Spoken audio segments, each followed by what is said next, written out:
There we are.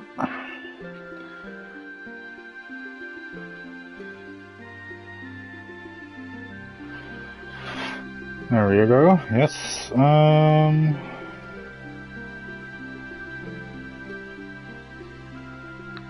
So let me just quickly set the thumbnail for this thing.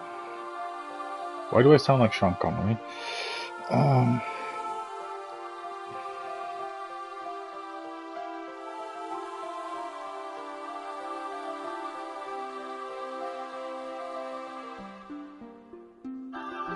Nope. Okay, we're definitely working. I can see this chat on my phone now and the stream, so that's...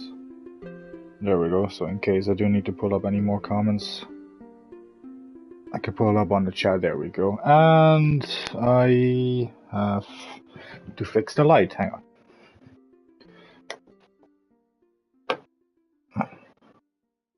Does that do the trick?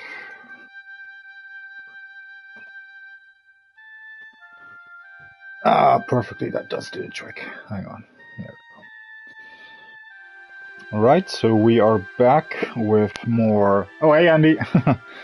We are back with more Tomb Raider after last night, which actually was a good stream. I enjoyed myself last night. And we made it all the way up until City of Kamoon, which is the first of the Egypt level. So this Tomb Raider 1 we're almost done with. I think we're going to finish it in this stream. I wouldn't have expected this to last more than 2 parts anyway. Like, this is... If you know what you're doing, this can be a very short game, actually. I haven't yet completed it under 5 hours, which is one of the trophies, if you can do this in under 5 hours. We're not going to do it on this one, but anyway, let's just continue. We left off in Egypt, so we're going to explore some ancient tombs in Egypt. Egyptian builders. And yeah, she just plummeted instead of dropping down. Okay. So yeah, let's see. It's been a while since I played the Egypt level, so bear with me. I think first we do have to pull this switch, this lever. Then there's this annoying block thing. Yeah, there's sunshine coming in here as well. Yeah. That's why I have to draw the shades of it, because it's reflecting in the telly. So I do also have a ring light on me as well. So anyway, I think I remember this. You have to use this block to move this block. Yeah, Tomb Raider 1. They really love the old block puzzles, the block pulling and pushing.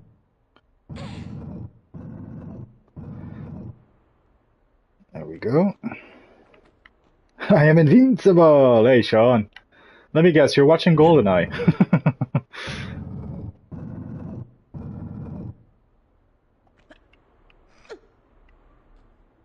Ah, yes, because there's some goodies there behind. There we go, some ammo. Correct. Hey, can't go wrong with GoldenEye, can't go wrong with License to Kill. There's actually a fair few Bond films that you can't go wrong with. Pretty much all. Hey, Mike! Hey, Michael. Oh shit, did I just... Oh, I think I just have to push this thing back here. Hang on. Because that block requires one more push, I think. Hey, Dave! Hey, look at that. Tomb Raider brings all the boys to the yard. There you go. her milkshake brings all the boys to the yard. Anyway, I think actually... Yeah, we can make that jump. No more foreplay. Take me to Yanis. There you go, yeah. This time, Mr. Bond, the pleasure will be all mine. And I think actually you're going to introduce new animals here. We're no longer fighting lions or wolves. Now we're going to deal with panthers, I think. Yeah, oh yeah, that's a black panther. Ooh. These are a bit more tougher, so you definitely need the magnums for these. There you go. Oh, I spotted some goodies up here.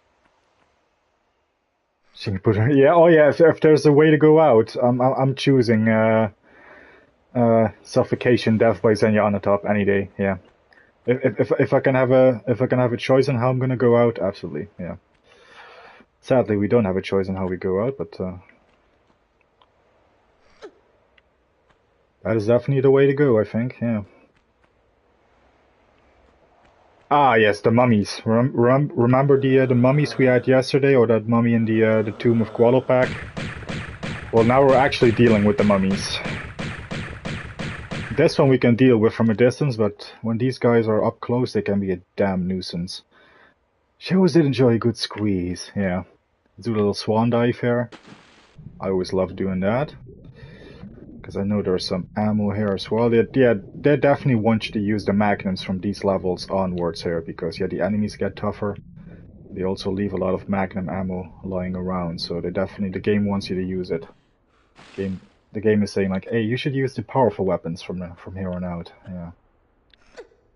No more standard pistols from here on out. So yeah, there's some yeah, there's some shotgun ammo up here. The mummy. Yeah. Showing my lack of knowledge of these games, how many is there in total? Ooh, that is a rabbit hole. So there's the original trilogy, and then there were 3 more after from the same developers, Core Design. Core Design in England, they made the original games. And then we had Crystal Dynamics with another trilogy, Tomb Raider Legend, Tomb Raider Anniversary, and Tomb Raider Underworld. And then we had another trilogy, which was the Survivor trilogy, which is Tomb Raider 2013, Rise of the Tomb Raider, and then Shadow of the Tomb Raider. And there's going to be 2 Tomb Raider games coming out next year. So 10 plus to make that a less complicated answer. There's 10 plus games, but different like trilogies and timelines and all that stuff. Yeah.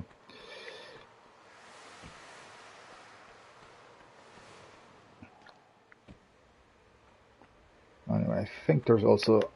I think we actually need to be behind this thing here.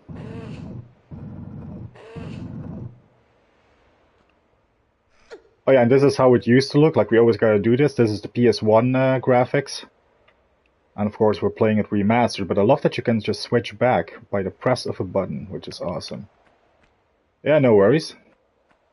Yeah, originally this came out in 1996, so this is 30 years old. This is 30 years old. This is 2 years old, because this trilogy came out in 2024, the remastered version.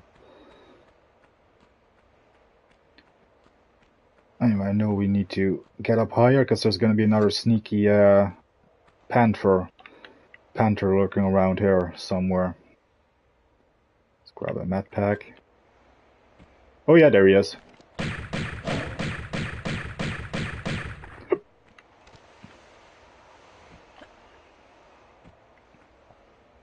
I have seen the trailer, yes, and it's looking pretty good. It's a remake of this, actually.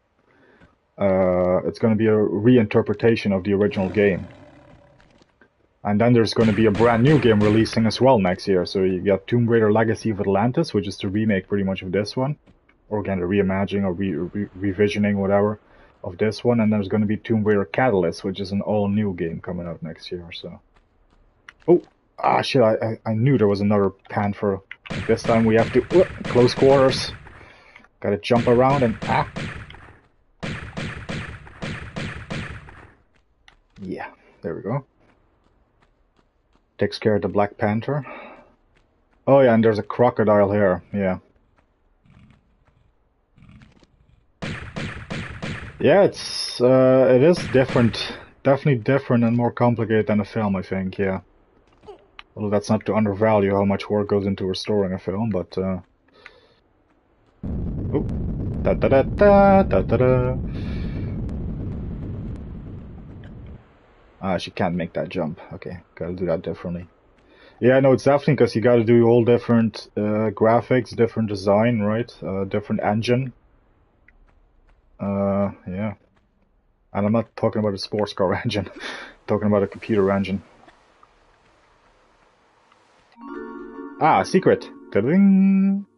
Although this one isn't too much of a secret. This is just check the corner of the room and there's some pickups, but there are some more complicated secrets coming up later. I think we're gonna go for a swim now. Yeah, I think so. Swan dive!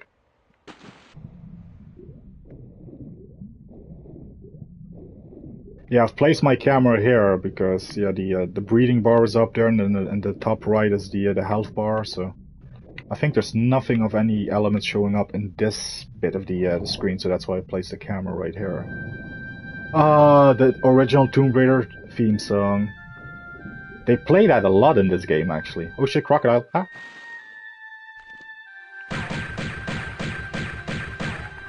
Any game that takes longer to complete.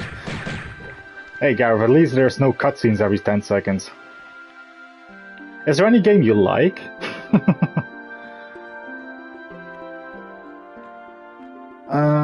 Let's get up here. Oh. Yeah, for those tuning in now, it's like a running theme. Gareth like just doesn't like any game. It's yeah, he always yeah. It's like a running joke. Yeah, I gotta push this fucking block a little bit.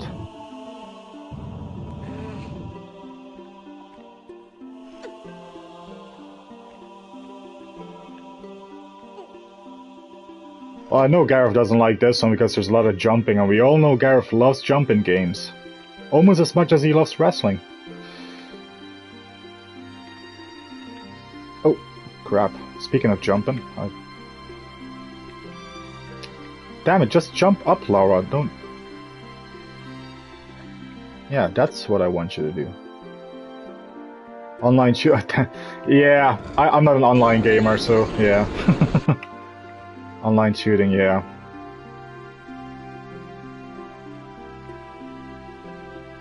We're gonna have to move that block some more, aren't we? Because we need to get to the other side. Yeah, great. Gareth's actually Blofeld. You only live twice, Mr. Bunt. They told me you were assassinated in Hong Kong. Yeah, sure, it's my second life.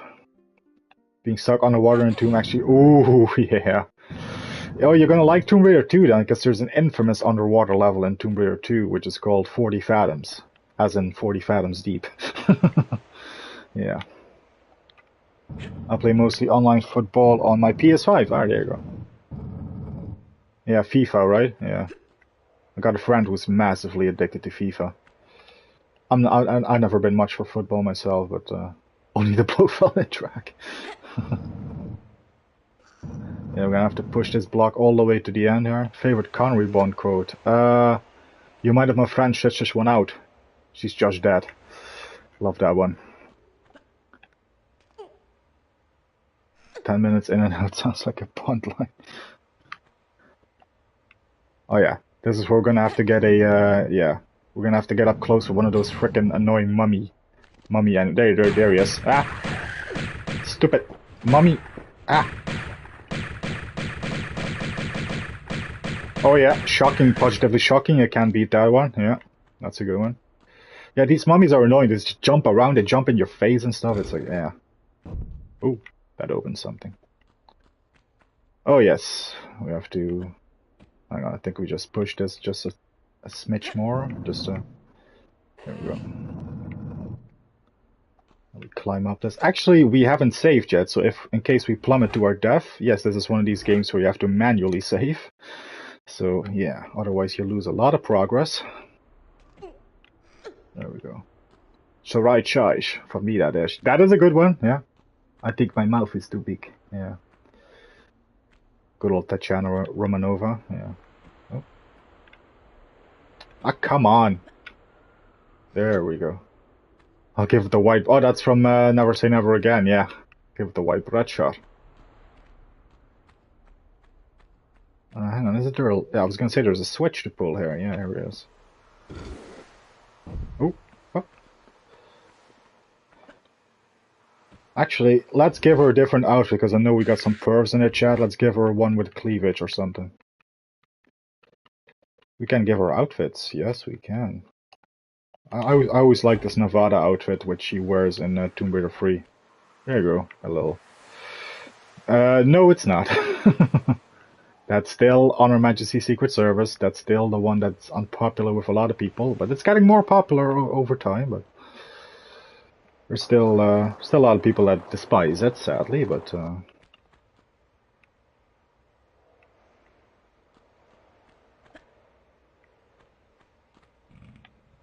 Oh great, there's another crocodile down there.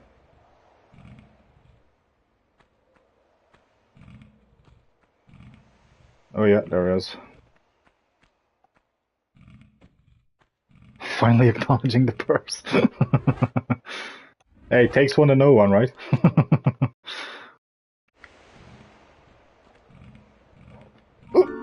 There we go, I knew that was a secret. To get up here, get some Uzi clips. We don't have the Uzis yet, we're gonna get them, I think, in the next level, so... At least it is a Moonraker. Hey, Calvin Dyson swears by Moonraker, you know. If it's okay for Calvin, it's alright for me.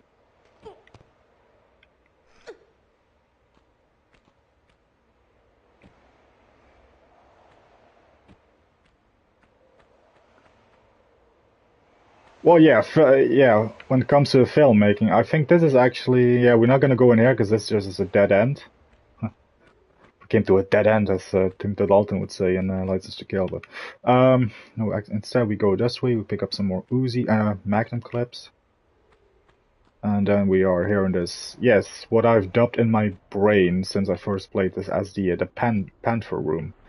There's a lot of panthers down there. It's only 2 right now, but it's gonna be more. Once you drop down there, it just unleashes like, I don't know, like 6 of them. So what you want to do is not drop down there yet. Instead, we're gonna make a save. And because we actually need to be on the other end right here. And there is a way to do that. And... ah, crap, and we almost made it. Ah. You can't just jump around the corner if you're lucky. Oh, that actually took a while to load. Oh, okay. There we go. And because that is a secret. There we go. And actually now we should jump back because we forgot to hit the switch that activates... oh, don't jump into the wall. Ah, crap. Ah. Oh yeah, now, yeah, there's a few more, yeah. And I think we're fucked. Yeah, we didn't turn on the lights, so it's pitch black here. And the panther just chewed our legs up. Okay, let's load. Oh, at least we saved here. Okay, in that case, let me go here, because this is, I think, where the switch is, isn't it? Isn't it against the wall? No? Where's the switch? Ah, here it is. Let there be light. Okay, and now we're gonna save it again. I'm gonna try that corner jump again. Hey, Sue! Oh, crap. In case you had my sister Sue, I'm watching the football, and I said I'm watching a live stream. Ah, well, welcome, Sue. Hi. Dave is indeed watching me. Oh, we barely made it. But we made it, and that's the important bit. Ta-ding! And now, actually, if we're really good, we can make the jump across without landing in the pit at all. So, because there's nothing much down there. I think you can pick up like some ammo down there and some med kits, but I want to try it. I know it's possible to make it. Hang on, let me try that once more. Yes, I'm invincible. Yeah, because that opens a lot of the yeah, these doors open, and yeah, there you go, some more panther. This is why I've called this the panther room. Yeah, because look at this, 1, 2, 3, 4, yeah, six of the bloody bastards, and you can avoid them all together by doing exactly what I just did. So let's go here. But there is a mummy coming up here, so you got to be careful of the mummy. There it is. Yeah, they just jump in your face, and they can really do some damage to your health bar. Look at that, look at that. Oh shit, I need a med kit. Oh.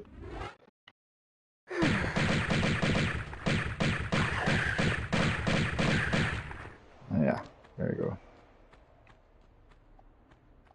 go. Yeah, no worries, Dave. I think we got all the secrets now, right? Yeah. 3 out of 3. There you go.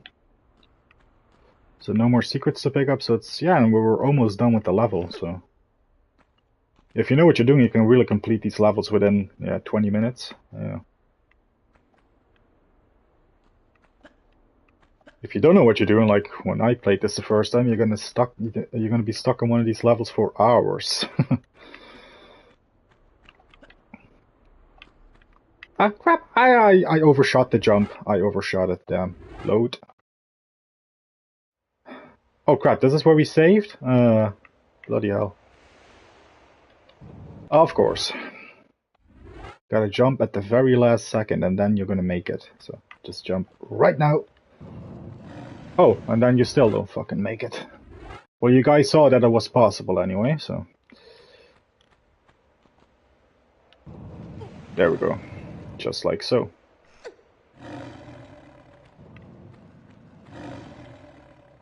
I think we actually have a more low-cut cleavage outfit for her. Hang on. I think it's a Pacific one. Well, yeah, definitely reveals a bit more, I think. Quite revealing. Oh, crap. Oh, he just buggered off. Okay. Let's do the same.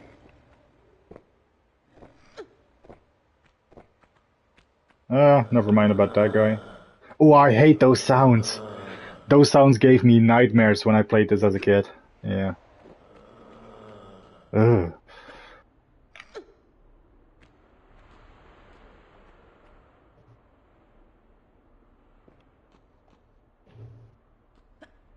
This time we're not gonna make the same mistake. We're actually gonna hit a save right now. There we go. Okay, and this time let's take it easy with the jumps. Not on these pistols. My ammo counter's right up there, right beneath the health bar, but her regular pistols, yeah, those are unlimited ammo. So, yeah, it's her regular pistols, unlimited, and for the other weapons you have an ammo counter. So, yeah.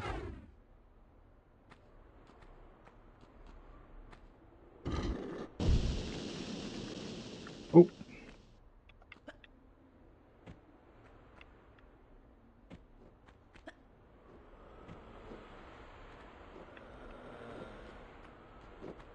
Oh shit, ah! And I should not have done that. That's how easy it is to die in this game.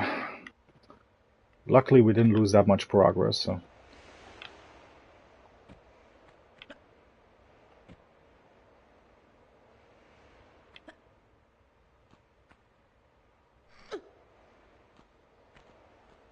Let's do it again and do it better.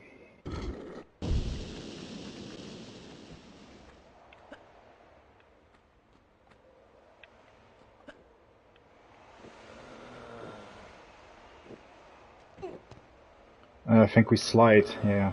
We have to slide backwards.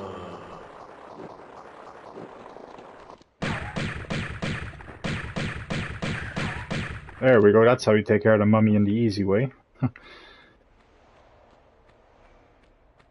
And I think that is the end of the level right here, yeah. Use the key that we've picked up earlier. The door opens and et voila! Less than 18 minutes to complete this level. And we did miss a few pickups, but we got all the secrets, so there you go. I think, what is this level there? Is this the City of Kamoon? Which level? Oh no, this was City of Kamoon, so this level is... Obelisk of Kamoon, yeah, exactly, yeah. So it's still connected to the previous level, but it's, yeah.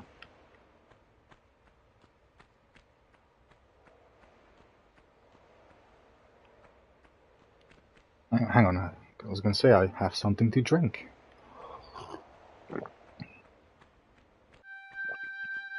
There's the main theme again. I told you they're gonna play this a lot in the game. To be fair, music doesn't play a lot in this game, as you might have noticed. There's a lot of silence. So when music does play, it's always quite lovely.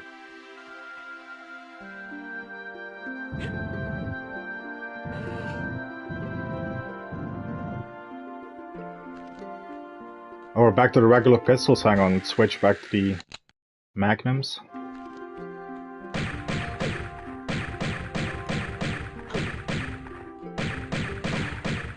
There we go. Well, this started out as sort of a mission. Yeah, she's a famous archaeologist, like Indiana Jones. And yeah, this woman named Natla approached her for this job to find the Skion, which has something to do with the city of Atlantis. And she now has 2 of the 3 pieces of the Skion, so she needs 1 more to complete it. And yeah, so this started as a mission, but by now she's gone rogue and she's getting the pieces for herself. She's doing this for herself, pretty much, yeah.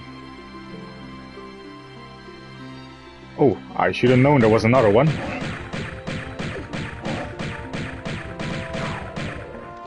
Yeah, close quarter combat in this game is a little iffy. Even the most diehard Tomb Raider fans will attest to that, so...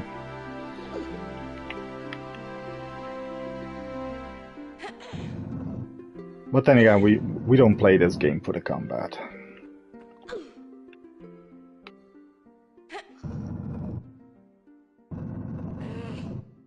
Oh yeah. I remember the original PlayStation was really easy to play copy games, yeah. I had one as well back in the day, actually, yeah. Anyway, I'm just gonna do this to save time for later, because we need one of these blocks, obviously, because that door is gonna open at some point.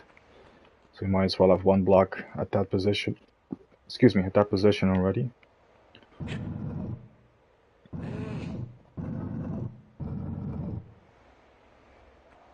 Ah yeah, this is where we need to be, actually. I think this is the only... Oh no? Hang on, let me do the camera thing and look ahead. Well, okay, yeah, there is... I think there's a few pickups here. But obviously there's a panther down there as well, so... Ah!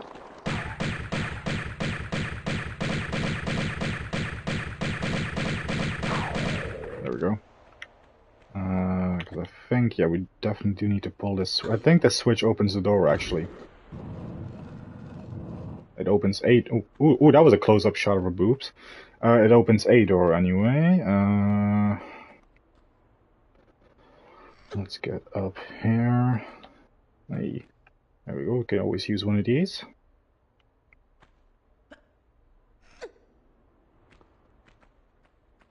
Yeah, I mean, this is mostly a platforming kind of, you know, puzzle-solving action game. Yeah. We definitely don't want to drop in there yet, because I know there's actually something right behind that door. Yeah. Some magnum clips.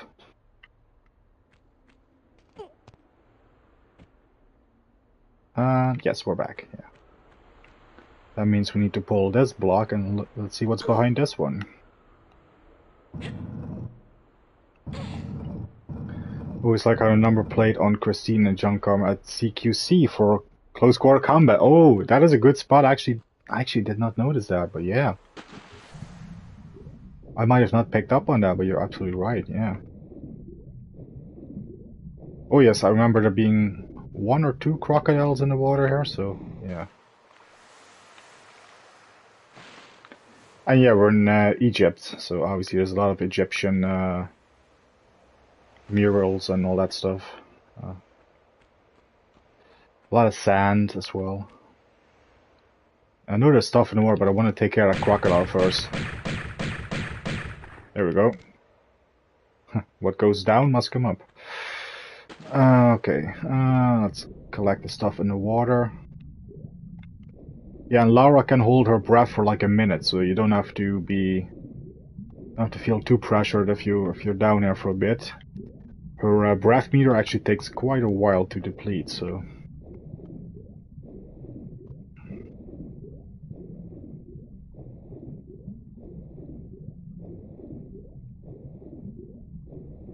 Pressure when it comes to the oxygen is more reserved for the sequels.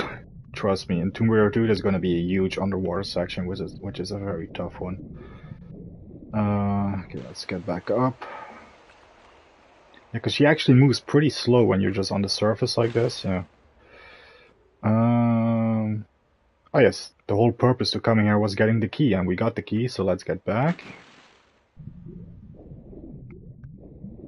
Always wish I could hold my eyes open underwater.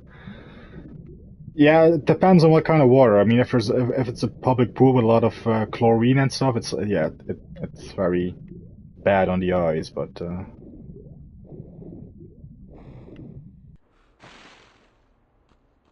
hang on, we got the key, and I forgot where we used the key. Is it not something over here? Oh, right, there's a keyhole, so that must be where a key goes in. Oh, and that opens that door as well. Okay, and it opens this one.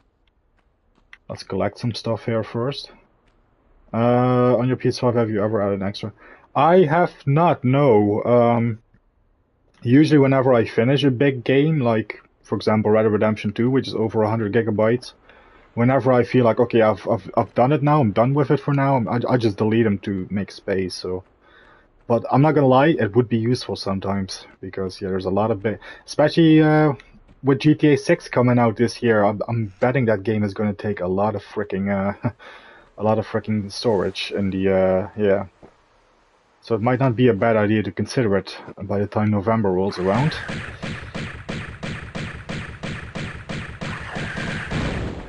Because I'm pretty sure GTA 6 is going to be like 150 gigabytes. Minimum. Minimum, yeah. If Red Dead Redemption 2 is like 105, 110, I mean, come on, yeah. At least 150 gigabytes, I'm guessing, for GTA 6, yeah.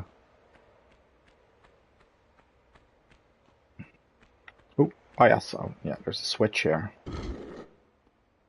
Oh, that opens one of these things. Luckily I got a 2 terabyte SSD last year. Now they're really expensive, but it's great. Yeah. Oh, that is a freaking close-up shot of her boobs. There you go.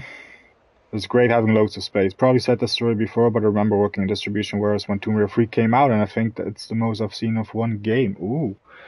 Yeah, I actually do have the original PS1 copies of Tomb Raider 1, 2, and 3. I have the original PS1 copies. I have a PS1. I think I told this before, but I have actually all the PlayStation consoles from the first one all the way to the PS5. I have them all. I've always been a PlayStation gamer, so. I forget what to do now. Do we? I think we go down. Yeah, I think. Yeah. Whee! I think actually we go in here if I remember correctly, but let's save the game.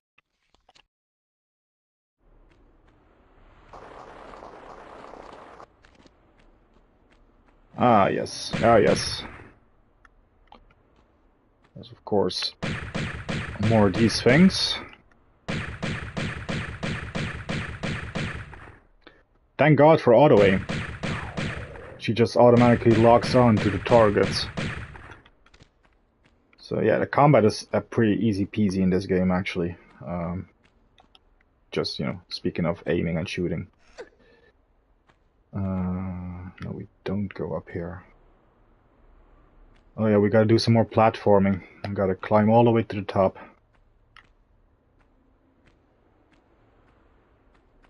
Ooh.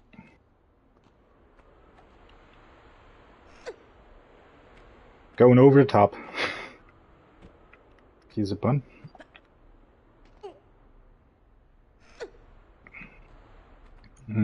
Yes.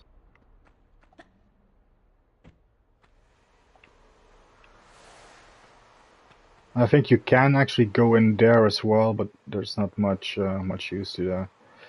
So let's keep on climbing. And again, we've commented on this yesterday in the part 1 stream, but yeah, her upper body strength is insane. The way she's able to pull herself up on these things. And shimmy and all that stuff. Look, she can even do a handstand, look at this.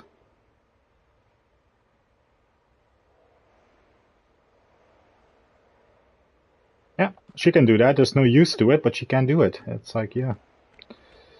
There's no use in doing it, but other than looking stylish. Oh, I love the texture on this block, actually. Ooh, yeah, that's a massive improvement from the old PS1 days.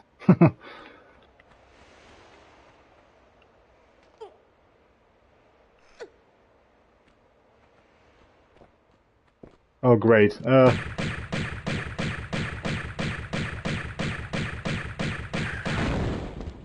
They fricking explode when you kill them.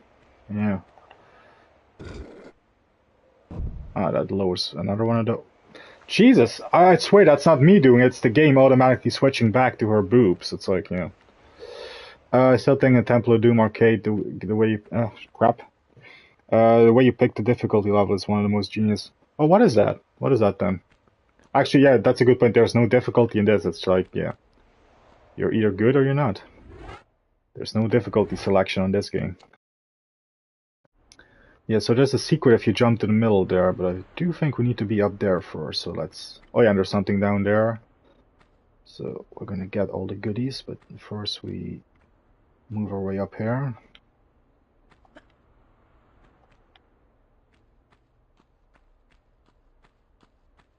Yeah, let's see. What was down here again? Oh, I know we come back here later, yeah. Alright then, in that case we're gonna jump down there. Hey, Sophie! You talking to me? Alright, welcome, Sophie. Yeah, let's jump down here first. Let's get the med pack. There we go. Something hidden here. Some Uzi clips, Magnum clips, and even more. Yeah, the game definitely wants us to use the Magnums from this point onwards. They're giving us plenty of ammo for them. Oh yeah, I'm doing well. How are you? Okay, so this is actually a tricky jump if I remember correctly, so I'm gonna save. Oh, that actually was pretty straightforward. Okay, so that's the first secret of the level. And then there's another one, I think, if we jump just behind those snakes here. Yes, there we go. Take a bit of fall damage, but that's okay. Why not early got paint from my new bedroom? Oh, awesome. And now that we're here, actually, we can flip this switch.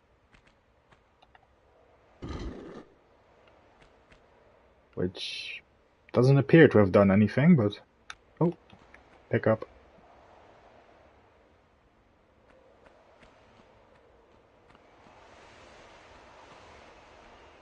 Ah, yes. Yeah, this is the room we were looking down on, I think. It's going to be purple and gray with black accents. Ooh, nice. Yeah, I've got a black and red motif going on here myself, so... Snakes. Why do they have to be snakes? Actually, now that we're here, let's pick up that one thing there at the... It's actually hard to get the setting for each category, hard to explain. Ah, oh, no, I think, yeah, I think I know what you mean. Yeah. Kind of like adaptive difficulties, something like that, right? I was gonna split dye my hair red and black, not sure yet. Oh, go for it. Go for it. I'm trying to think what's the best way to proceed now. Is it going in there, or... Let's go in here first, because we haven't been in here.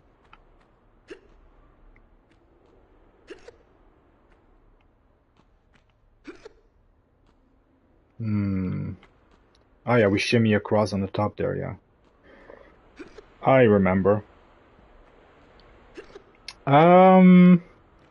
We don't have any planned ones, no. I was supposed to actually be on tomorrow for the Van Damme film, but I'm working tomorrow, so... we're supposed to be doing, I guess, if work doesn't come in the way, we're supposed to be doing the quest and Death Warrant, and I think I might be joining him for the JCVD, the VHS years stream. But other than that, I don't think we got anything planned right now. If he's still lurking here, I'm sure he'll let us know, but... It'll mean bleaching my hair. Ooh, yeah. Me, you, and Gareth need to get on high soon together so we can marry us. Trust me, the last person you want to officiate a wedding is Gareth. Oh, I'm pretty sure I shouldn't have jumped down there, but let's take a look. Oh no, this is exactly where we need to be. Okay. That did something. I think that changed how the room looks. Yeah, now we got steps here on this side.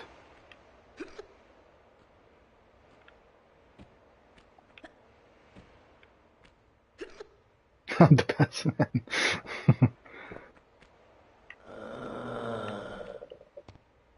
He did? Oh shit. Oh, crap. I was a bit wine drunk. Ah. Frickin' mummy, get away. Ah. I love how they explode when you kill them. It's, yeah. You don't want to be too close when you kill them either, because the explosion can actually damage you, so, yeah. Anyway, let's hit these two switches here. This one opens that door, and then this one, I guess, lowers one of those bridges again.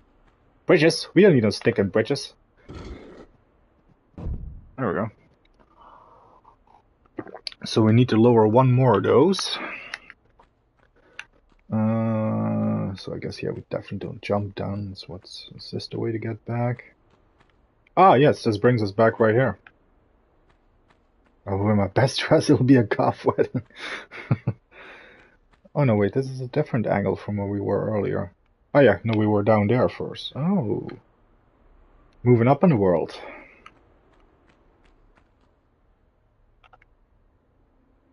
Yeah, but down here is this area again. And we don't need to be here anymore now, I think. Oh no, wait, this brings us exactly here, okay. Ooh, yeah, the more Dalton, yeah. Because yeah, it's been a year now since we had the Connery 4K, so yeah, it's about time we're gonna get the Roger Moore ones. Moonraker would look awesome on 4K. I would love to see Moonraker in 4K. I think we actually need to be on that side where the bridge is. There's a way to do that. Get behind the snakes again. Hang on, I love the photo mode. Oh, we can actually collect that thing. Let's see. I love oh yeah, we definitely need to be in this room. Daniel Craig is very much in a Tomb Raider film. Yes, he is in the first of the Angelina Jolie films, which is the 2003 film, if I got that right off the top of my head. The Lara Croft Tomb Raider with Angelina, the first one, because you have the second one, which is Cradle of Life, which the second one has Gerard Butler in it, I think. The first one is Daniel Craig. Ooh, there we go. Yeah, no, it's the first one. Okay, and this is how we get here, and we're gonna save because this room. Oh, this room is a tough one. So once you drop down there, there's gonna be two of those mummy things to deal with, but luckily we don't have to be down there just yet.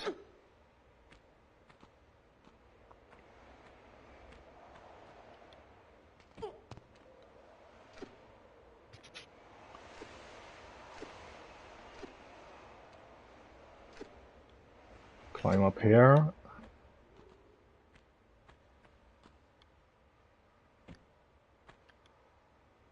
Climb up there. Yeah, there we go.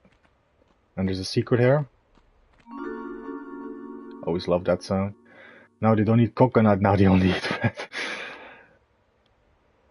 Yeah, that's Skyfall.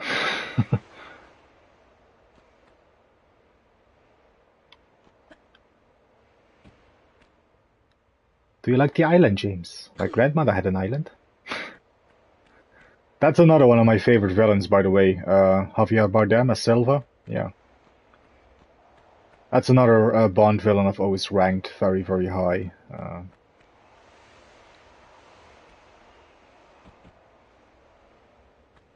People who don't look like Skyfall are crazy. Hey, be like Joy. Yeah, Silva's excellent, yeah. Oh. Shimmy across here.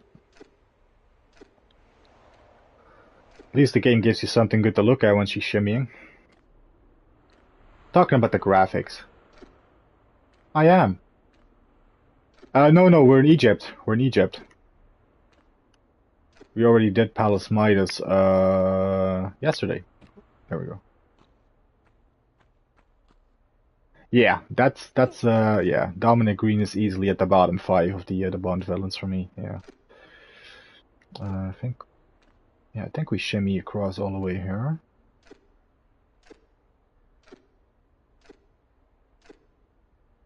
Oh, keep shimmying, Laura. There we go. And oh yeah, we make the jump across here. We definitely don't want to drop down just yet. There we go.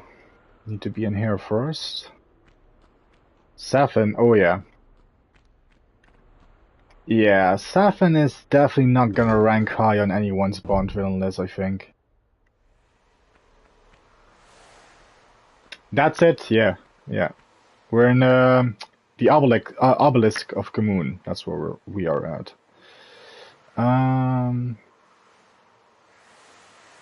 Yeah, so I definitely don't want to jump down actually, but we are gonna save. The way they make him drink oil is still one of my. Oh, the quantum, yeah. I do actually like that element, yeah. Yes, the Atlantean mummies. We've already encountered a few of them. Yeah, there's 2 of them down here, so that's why we are not gonna jump down into the pit. I like parts of it. I like parts of that scene, yeah. Not all of it. I don't like how Craig is all of a sudden like benevolent to him. It's like he's like bowing down. It's like I know he's obviously acting that way, but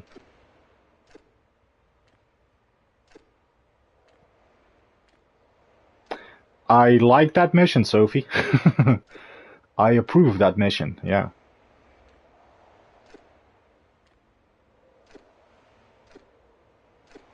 It's the Bond from the first Bond film you ever saw, also your favorite Bond.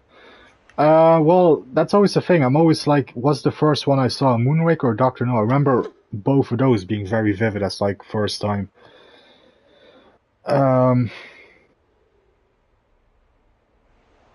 Oh yeah, I think we did that already with the other room.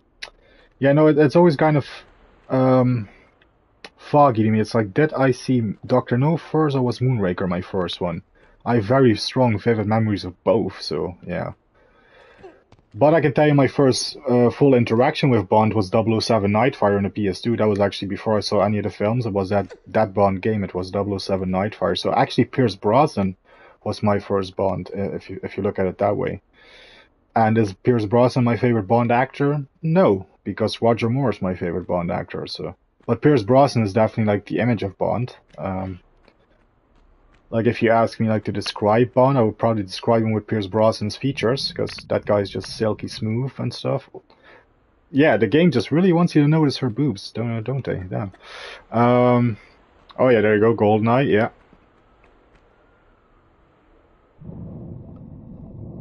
We got all 4 of those. Do we have? I think we have all the parts needed, so let's take a little swan dive. Yeah, I think Brosnan was my first. Yeah, I mean, if we count the video game, Brosnan was definitely my first, because it was his likeness in that video game, so.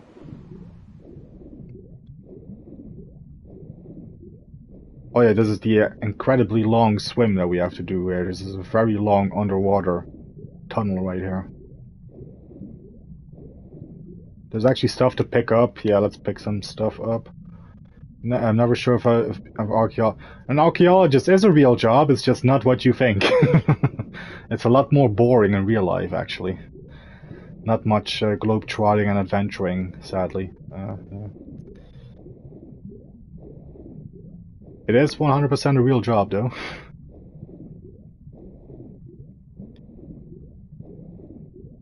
Yeah, this is a very long underwater tunnel. Oh yeah, there's Atlanteans up there. It belongs in a museum. Oh crap. Let's get up for air. Oh, there's one of them. Was Gareth here? There was clearly stuff cut because some shots of Saf in the trailer. Yeah, that is true. Dalton is my personal favorite Bond, yeah. Let's jump down, or let's dive down and get that one med pack here. Yeah, Dalton is criminally underrated. Yeah, I've always liked License to Kill. It's not just in the last years, but no, ever since I first saw License to Kill, I was like, that film is awesome. Living Daylights, on the other hand, I gotta be honest, that took some getting used to. With the Living Daylights, it wasn't love at first sight with me. It's really gone up over the last few years, and the last time I watched it, I thoroughly enjoyed it even more than I've ever had. But it's always been License to Kill when it comes to Dalton for me. I still prefer that massively over Living Daylights, but that's not to take anything away from the Living Daylights.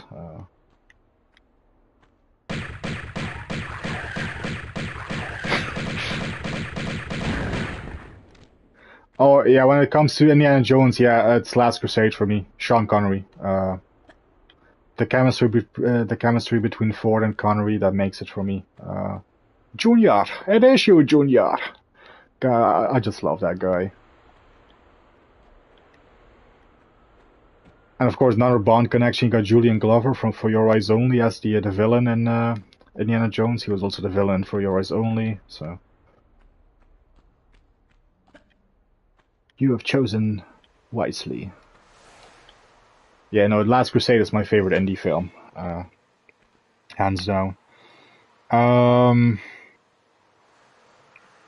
Oh yeah, Harrison Ford was wearing the white suit in Temple. Yeah, that is a Bond reference. Jeff is purposely moving the camera to show Flower's chest is because he knows he has a high percentage of perverts in its regular viewership. Well, Harrison is American, and of course we really can't have a limey as a Bond. But oh, I love this music.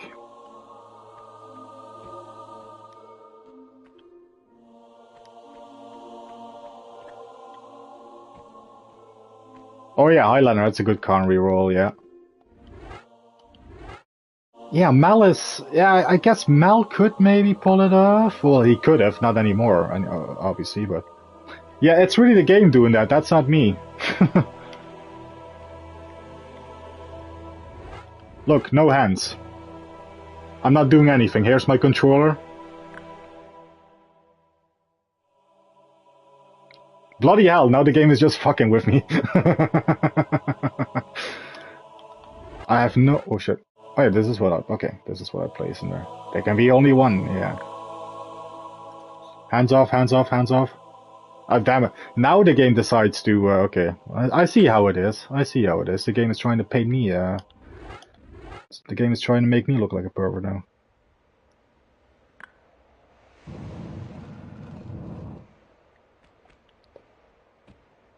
Anyway, I do think we... Oh, and obviously I love how this level connects back to the previous level, because this is the previous level. We were here, like, what, an hour ago?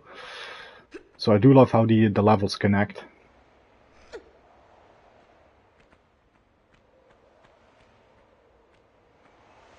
Dragonheart, yeah, Highlander remake, yeah, yeah. Oh, I was actually thinking there might still be something up there, but there's not, never mind. Oh yeah, this goes to the next level. Yes, we completed it, yay. We got all the secrets, less than 30 minutes, and we missed 8 pickups. Yeah, okay. Interested in a remake of Rupert the original and has a good cast in the remake. Yeah, but you cannot replace Sean Connery, can you? That's gonna be, yeah. If they're gonna have a Connery lookalike, they can hire me to do the voice. Yes.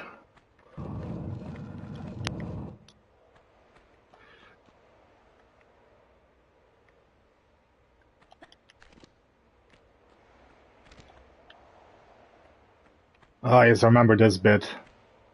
I think this is the level where we are gonna get the Uzis finally. But I love how this starts with the huge staircase here. And before we reach the top, there's gonna be one of those mummy thingies, so... Russell Crowe. Well, Russell Crowe is pretty cool, so... Is he Sean Connery cool? No. But he's pretty cool.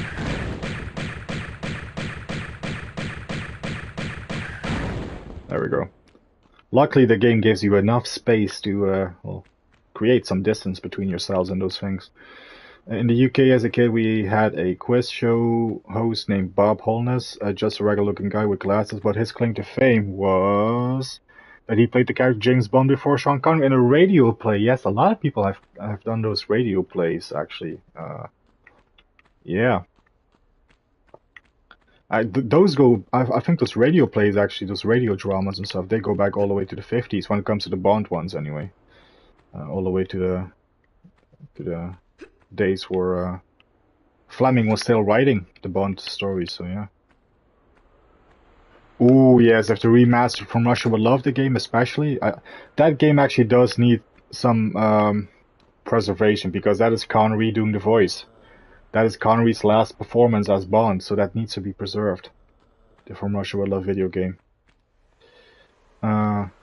Hey, Steven. Unfortunately, Holness' stake is lost to time. Oh, is that the Moonraker one then? I've heard about the Moonraker one. Great, there's more of these Atlanteans down there.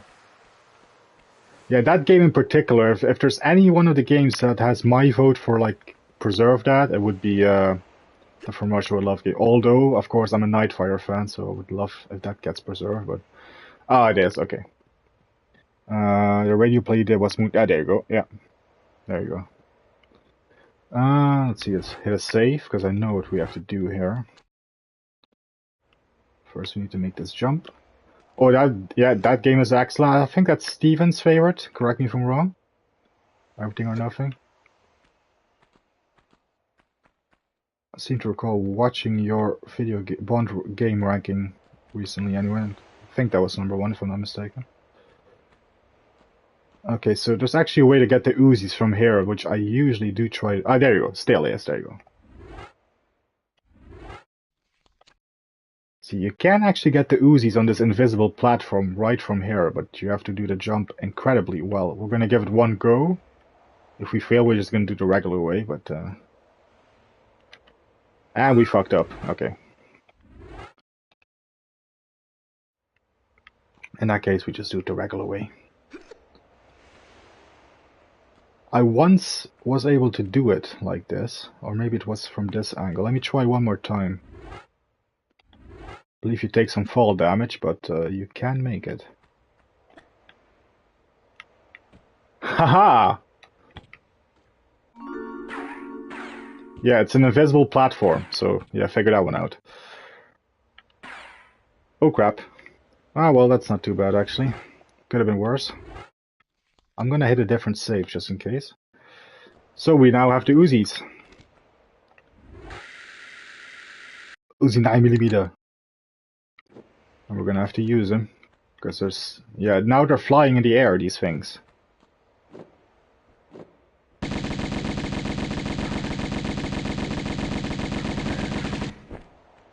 Uzi 9mm.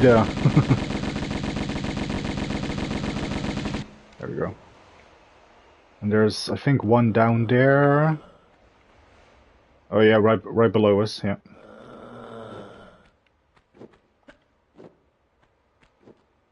.45 long slide with laser sighting. Oh, ammo. Oh, son of a bitch! I forgot they shoot fireballs. We need health. There we go.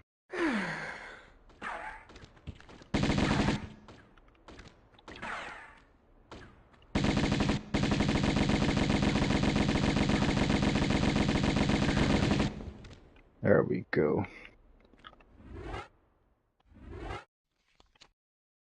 Can't do that. Wrong. Is 9mm the metric system? Well, is it? That is a good question, actually. And another mission, all the Rocky films. That is another one I completely support. Yes, watch all the Bonds, watch all the Rockies. There's less Rockies than there is Bonds, so you might want to start with the Rockies, but there's only 6 of those. And a few spin-offs, but...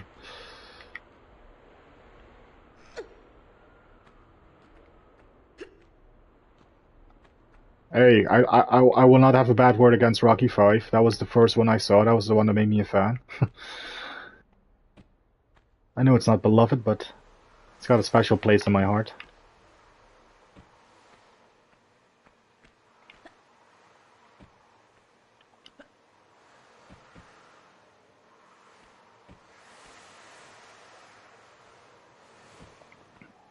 I think I'm going definitely the wrong way. Yeah, everybody does. Thank you, Dave. Yeah. It's misunderstood is what it is. If they ditch the rap music, I'm pretty sure it's going to be a much better version. Yeah, most people don't. But again, it's got a special place for me, so.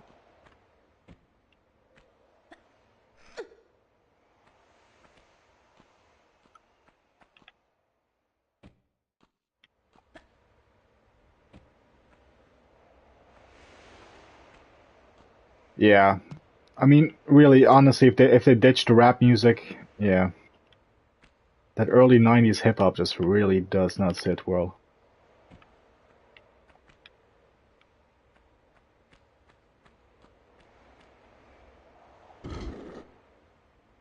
Ah, yes, that opens something. I know that also spawns one of those flying bastards. Yeah, there we go.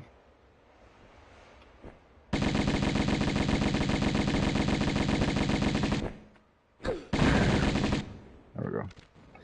See, yeah, Rocky 4 is, yeah, as much as I love Rocky 4, it's not my favorite. I like the drama Rockies more, so it's always going to be the original 1976 Rocky for me. But Rocky 4 is definitely the most entertaining one. I'll always give it that. Ooh, damn. Drago is definitely a great villain, yeah. Rocky, yeah, I cannot watch the first Rocky without then immediately popping in the second Rocky, so yeah. They work as one big film, actually, if you watch them back to back.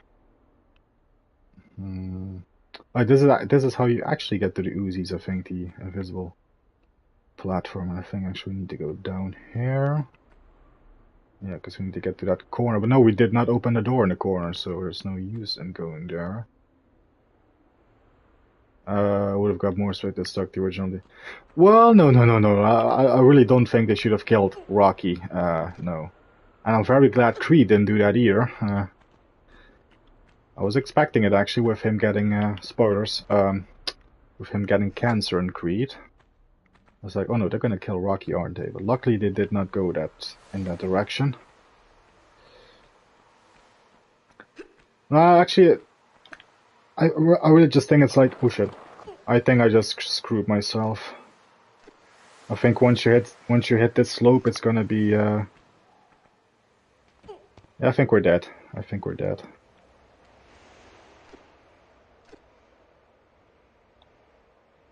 Yeah, there we go. No, actually with Sean, like, if they had the original work print version of Rocky 5, that was not the work print, but the actual cut of the film. Yeah, that would have been so much better. Okay, we flipped the switch. We really need to get to the other side of this. Hang on.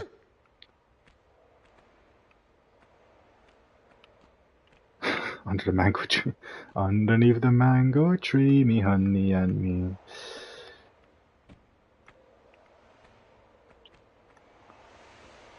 I'm just looking.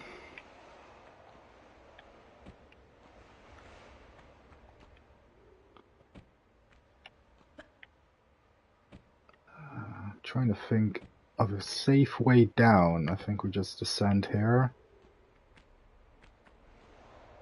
Is that a slippy slope or is that... I'm gonna save it before I try. That is a slippy slope. Of course it is. That is a slippy slope. Man talk. Yeah, then he slaps the butt. Obviously that's not the most... I think we just jump across to that side, huh? Oh, yes. Yeah, that's definitely not a aspect of Goldfinger that has aged. Oh, crap. Oh. We made it. We're down. There we go. No, I think we actually need to descend on these pillars here and then open this switch, hit the switch, it opens the door in the corner. And slaps her butt. Still think Tommy Morrison had supreme guts to sign on to make a film where he thought he was going to kill Rob. That is actually a fair point, yeah. That would have been the idea when he signed on, yeah.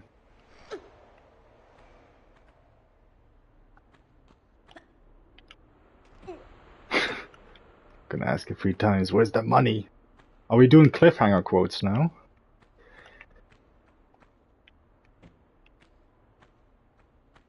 Well, I guess it's a pro because we're climbing and stuff, but... I burned it. Never could save anything.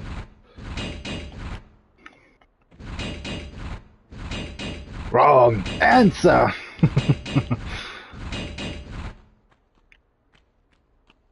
Oh yeah, this is the switch we need to hit. That's gonna trigger one of those flying bastards again. I do know that. So let's hit the switch. Let's jump down there. Get this med kit.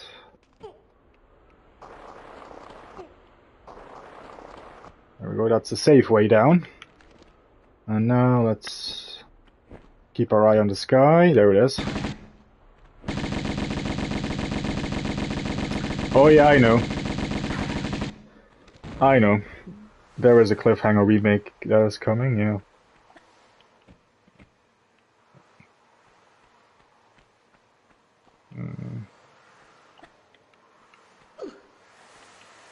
Oh, no, that's just a little too high. There we go. Now we climb back up here again.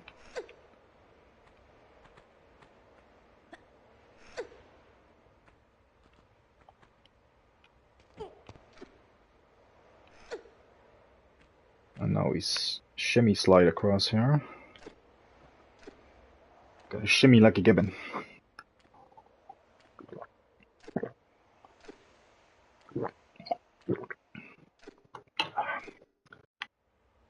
Fall 2? What is that?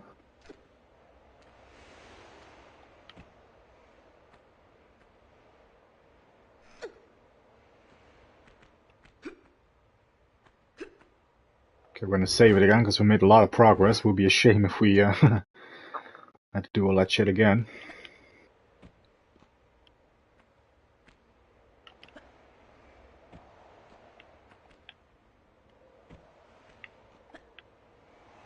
No, and that is exactly why I saved. That bloody slippy slope gets me all the time.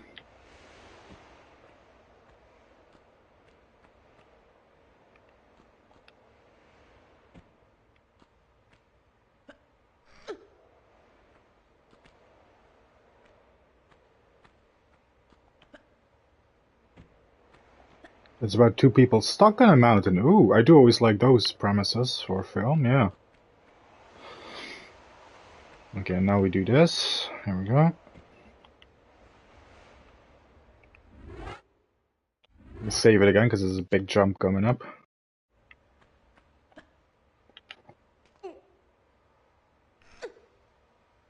I wish I could jump those distances. That would be awesome.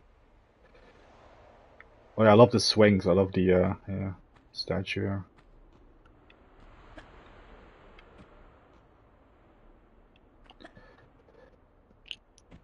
Oh, no fall damage. Wow, I'm surprised. Okay, now we actually climb up here. It's very dark here.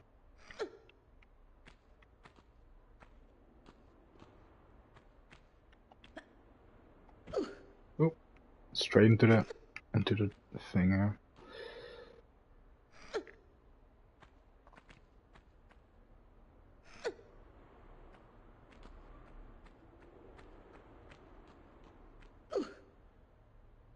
Push this block here.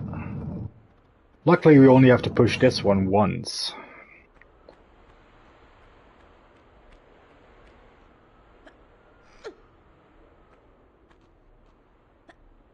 We have here another one of these centaur thingies. Thank God for the Uzis.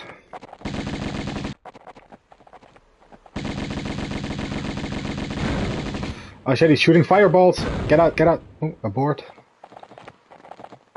Yeah, Red Grant is definitely a great villain, yeah.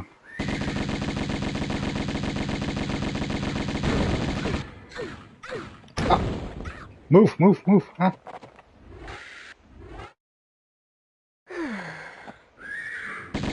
Yeah, I'm just gonna take the fight to him. There we go. All of this just to get a bloody key. Well, it's not really a key, but... the new Supergirl. Yeah, I've not even seen the Superman film from last year or so. And I've stopped with the Supergirl series after the first season, so... yeah, I'll probably get around to it eventually, is all I'm gonna say, but...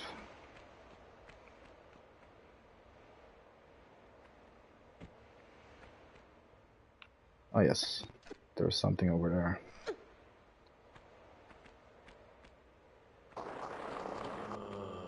Oh, great.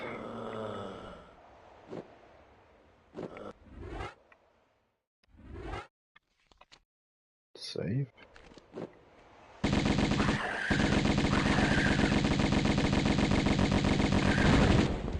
I'm gonna switch back to the Magnums because I'm wasting all of the Uzi ammo. We got plenty of bullets for the Magnum, so... Oh yeah, now we need to get down there. Save it again. Save it again, Sam. Ooh.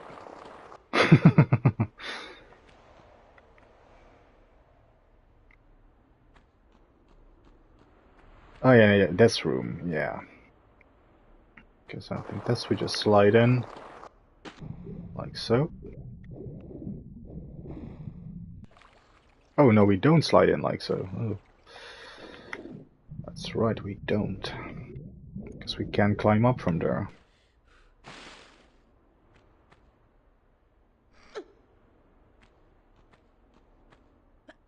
Where's Brandon Fraser when we need him? We don't need him, we got Lara Croft. Oh yes, we need to do this backwards, hang on. And then grab on here. And then shimmy. Shimmy, shimmy, shimmy. I've been hearing mixed things about the only Supergirl I've seen. I've not even seen that one. I've not even seen that one, no. That's one like the only of the older DC films that I have not seen is the 83 Supergirl, yeah.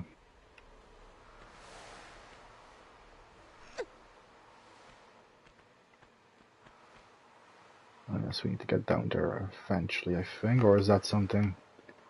Let me cheat. What is this? It's the key, yes, we do need the key, I think, so let's get that right away.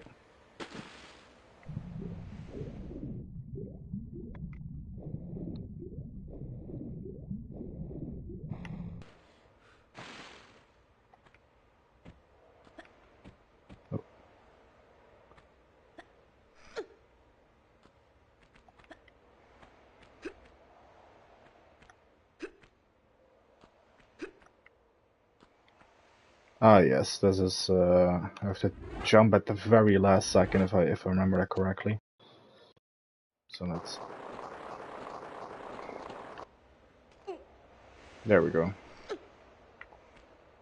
The Kevin Smith story about buying burgers for the crew while making Supergirl still warms my heart. There we go. Is that on the original Supergirl or is that... Oh yes. One of these guys again.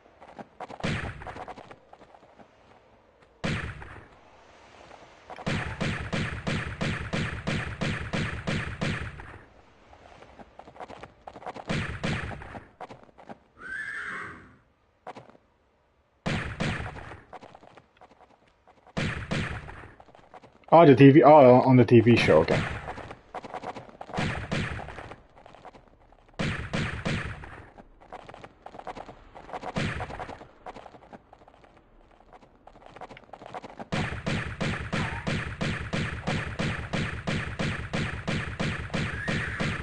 There we go. That's how you take care of those guys without taking too much damage.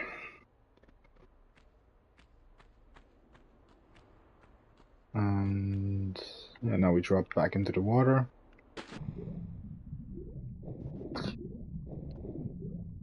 The 84 Supergun. I'll definitely still have to check it out. I've heard more negative things about it than positive things, but I have always been intrigued to check it out, though. I will say that. Besides, I've seen pretty much every other DC film from way back when. All the Supermans and all the Batmans and all that stuff, so...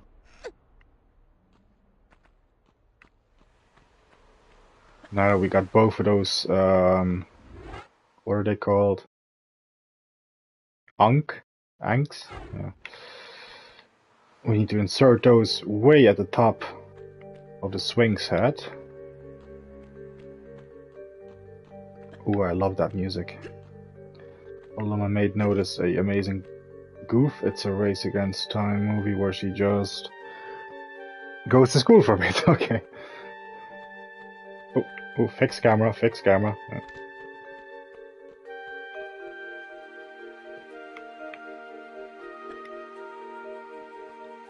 Yeah, this is one of my favorite tracks in the Tomb Raider soundtrack. I love this very quiet, chill, kind of mysterious, kind of like music. Yeah.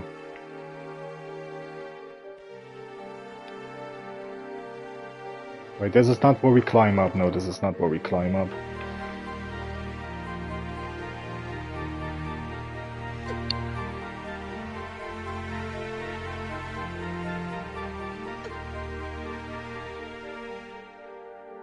Yeah, I do like this track a lot. There we go, this is how we climb up.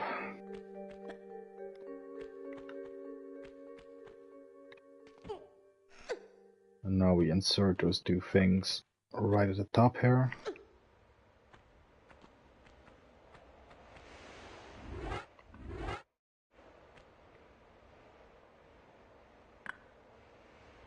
That's one. Again, that was the game doing that again. Okay, allow me to break the ice. Allow me to break the ice. My name is Freeze. Learn it well, for this the chilling sound of your doom. Yeah, the one part about Batman and Robin that I do enjoy, of course, is Arnie. Yeah. It's hard to dislike anything with Arnie, and although having said that, oh shit, I'm dead. Yeah. Although having said that, he has done Junior, so... Oh shit, this was our save? Damn. Should have fucking saved it, but...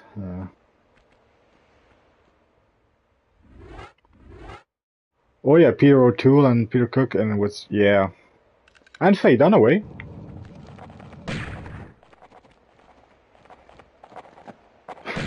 I want my baby.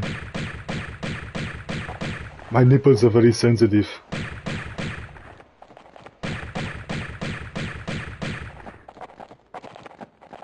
Feel how soft my skin is. Yeah, I know the quotes, I've seen the film, sadly, but it's not one of my most rewatched Arnie films, if we're really being honest. But it has one good thing about it. I would watch it over Hercules in New York, though. So, yeah, at least there's that. I would watch it over Hercules in New York. Oh, yeah. Yeah, I love Faye Dunaway. Yeah. I mean, Network, Chinatown. She's done some great films.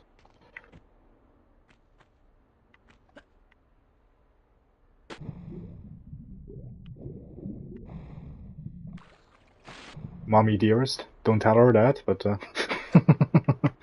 I know she doesn't like to talk about that film for some reason. There you go, thank you, Sean.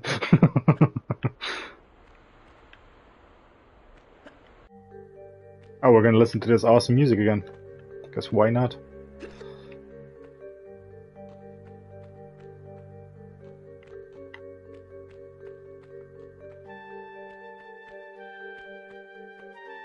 But to that bridge, there's a lever. Which lever? I think we pretty much did all that. No wire bangers. And the Hans Booby guy from Die. Oh, that guy. Hans Booby. Yeah. Alice. Yeah, Alice. There you go. Who the fuck is Alice?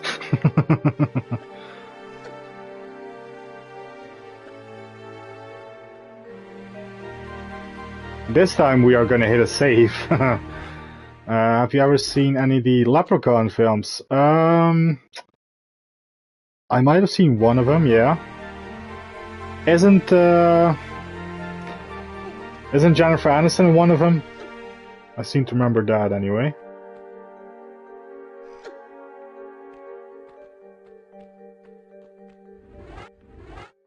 Or am I thinking of a different film? Oh yes, Alan Rickman would have been an awesome Bond villain, yeah. Listen to me, Mr. Bond. I'm going to kill you, but I'm first going to explain my plot to you in my very, very slow, pronunciated voice. I can definitely picture it now. That's not a shade on Alan Rickman. I love the guy. I love the way he talks, everything. I think I'm the only person that doesn't hate Alice. Hate is a strong word, but Alice is just a bloody idiot. So, yeah. I'm going to count to 3. There will not be a 4. Oh, there you go. It is Jennifer Aniston. Yeah, there you go. So I've seen that one, because, yeah, I definitely remember that. And... big plunge. Now I have a machine gun. Ho, ho, ho. Oh yes, a big plunge, and then I always get disorientated here. Is it the right one we go in first, or is the left one? Let's see... No, this is... Oh yeah, hang on, there's a lever here, yeah. Oh. John Phillips suit. I think that is a tailor in London, or that was a tailor. I don't know if it still is, because obviously I'm not from London. But I think John Phillips was a tailor. I don't think, yeah. John Phillips, London. I have 2 myself. There you go. Sean knows exactly what I'm gonna quote. Sean and I think alike. Except when it comes to Rocky 5, that is. I'm kidding. Or am I? Yeah, I was expecting... I was gonna say there's another one of these flying things here.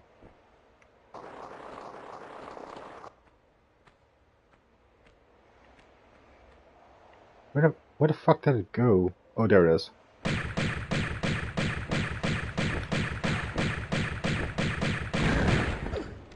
Yeah, and we took some damage from the explosion. There we go. Let's heal. And let's save.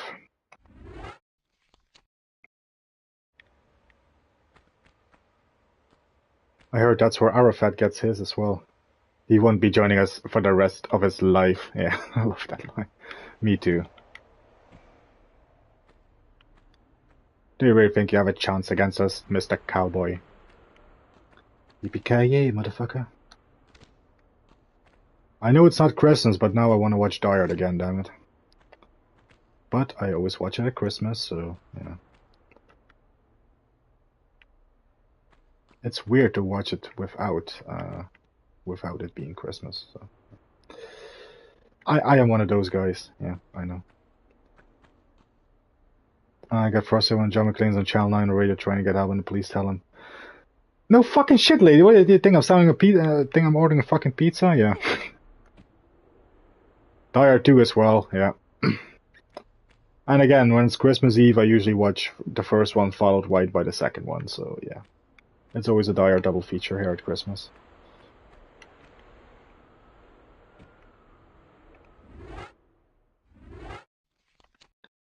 It also doesn't help that it's on Dutch television every Christmas Eve as well. All 2 of them back to back, so... Must be a Dutch thing, maybe.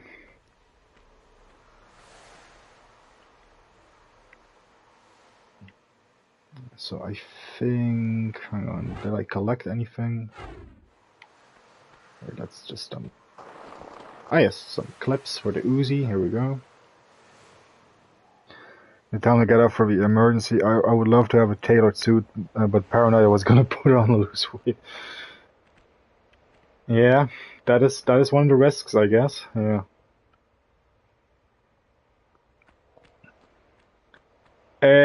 Actually, sometimes it is. Yeah, RTL7 or Veronica. That's another station we have here.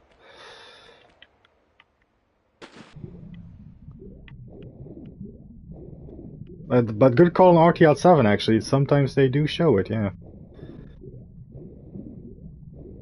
Said it before a million times, but Die Hard 2 is super underrated. It's basically as good as Die Hard. Oh, I won't say it's as good, but I absolutely love Die Hard 2. Yeah, yeah. Oh yeah, we have to pull this switch here. There we go. It's definitely a really good sequel. Yeah. It gets hated on too much, if you ask me. Hang on, let me refresh my my drink. Just a second.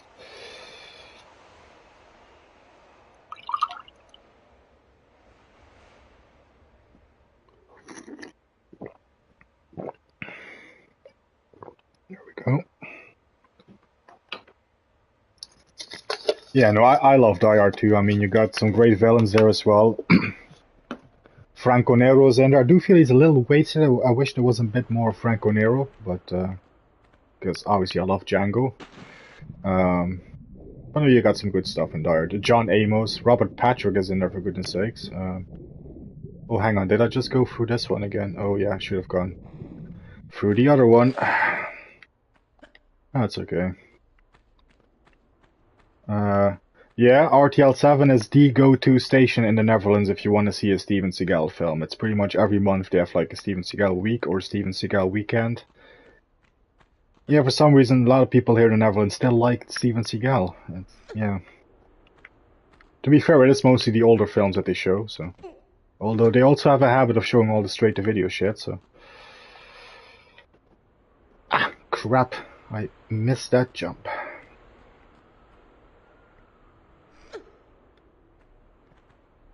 Yeah, but there's RTL7 is also the station where I first saw Fistful of Dollars, which made me the big Western fan, so they've done some good things.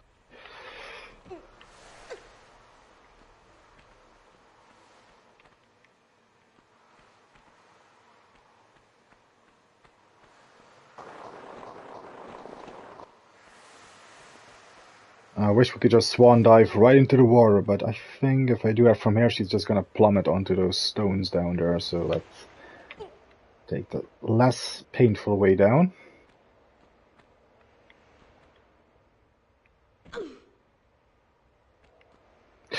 I said less painful!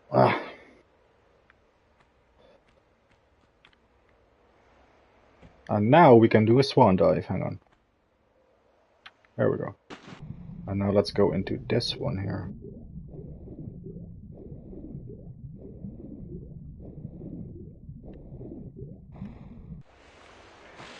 Ah yes, are you ready for this? This whole thing we just did for the last, what, 25-30 minutes? This big climb up here is just going to take us right back to the start of the level. I love the level design of this one, actually. ITV4 or Legend Extra are the equivalent TV channels in the UK by the sound of it. Ah, okay. Yeah, it's if you like police car chases, like and Bond. Also, RTL7 is the go-to Bond station. They always show a lot of Bond films throughout the year. It's also one of those stations. Yeah, nothing wrong with that because I love Bond, but I don't watch a lot of television anymore because yeah, too many commercials. Yeah, I'm spoiled by the Blu-rays where I don't have to put up with any ads during the film. Ah yes, yeah, we are right here. Let's take a quick save. Yeah, this whole thing is just taking us back to the start of the level right here, and we're gonna have to fight some Atlanteans. Yeah, this is unfair. Like a centaur and two of these things. Damn. This is, yeah.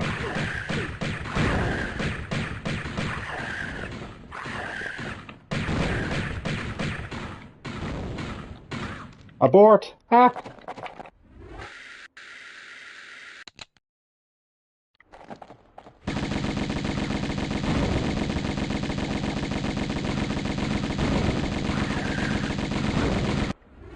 Health. Yeah, that takes care of him. And that takes care of him. Huh. Yeah. I had to do like, I don't know how many tries when I first played this game on this bit. This was, oh. Okay, I actually did not need to use that health back there, but never mind. Back to the Magnum. So yeah, all that shit we just did just took us back to the beginning, because we needed that thing we just picked up to open this gate right here. Yeah, I don't mind the concept of commercial breaks, but they really overdo it these days, like every bloody 5 minutes. Like, I have VHS recordings of the Bond films that I watched way back when I first watched them. I record them with the television. The first commercial in Dr. No aired like after he arrived in Jamaica, which was, what, 15, 20 minutes in? Nowadays it's like after 5 or 10 minutes you got a freaking commercial, so. And way more often, so, yeah. Yeah, no, I'll just watch my films and my entertainment on physical media discs, or, yeah. Where I control when I'm gonna take a break. I still got a pain in my brain from you. Oh yeah, a boss fight with this Larson guy. Can you guys tell that he's from Texas? He's got a very down-home voice, doesn't he? And now he's dead. Now he's dead for realsies, because we had a little boss fight with him yesterday in the Peru section. And with him out of the way, we should be able to just go up here and collect the last piece of the Scion, which is the artifact that she's been after. So here's the last bit of the Scion. And this was the Sanctuary of the Scion. Oh, 31 minutes, that's not too bad. And the only secret was those Uzis on the invisible platform. And again, we missed one fucking pickup. Let's have a pre-rendered FMV cutscene.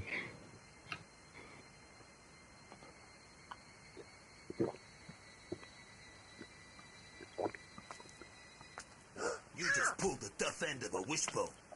Howdy. Afternoon. Oh, she does.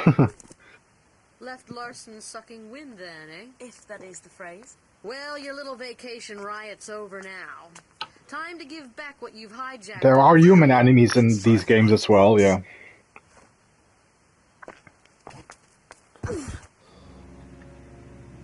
I prefer Die Hard 1, Dave. Controversial opinion. Well, kill her! On my satellite box, I usually pause the TV to build up a buffer. Ah, that's smart. I actually do have that option as well, but yeah. Yeah, you can pause live television these days, so that there is that. Let's go.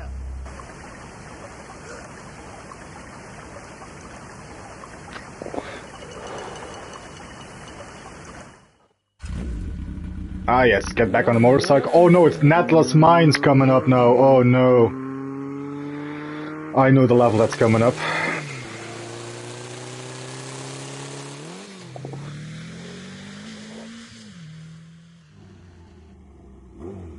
I mean, for 1996, these cutscenes must have been cutting edge, but yeah.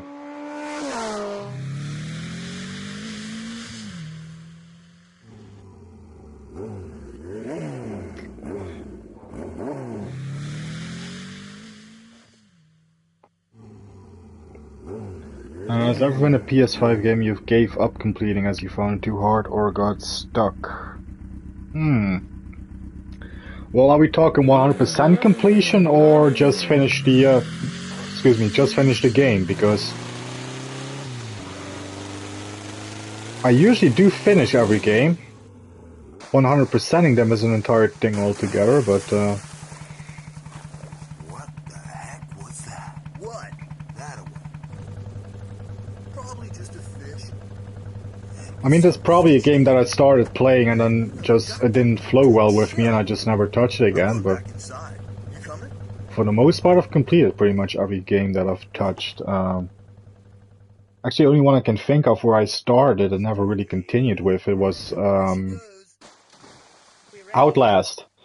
I started playing it, but then I just really wasn't getting into the whole survival horror thing in that game and just never really picked it up again, so that's the only one I can think of actually right now.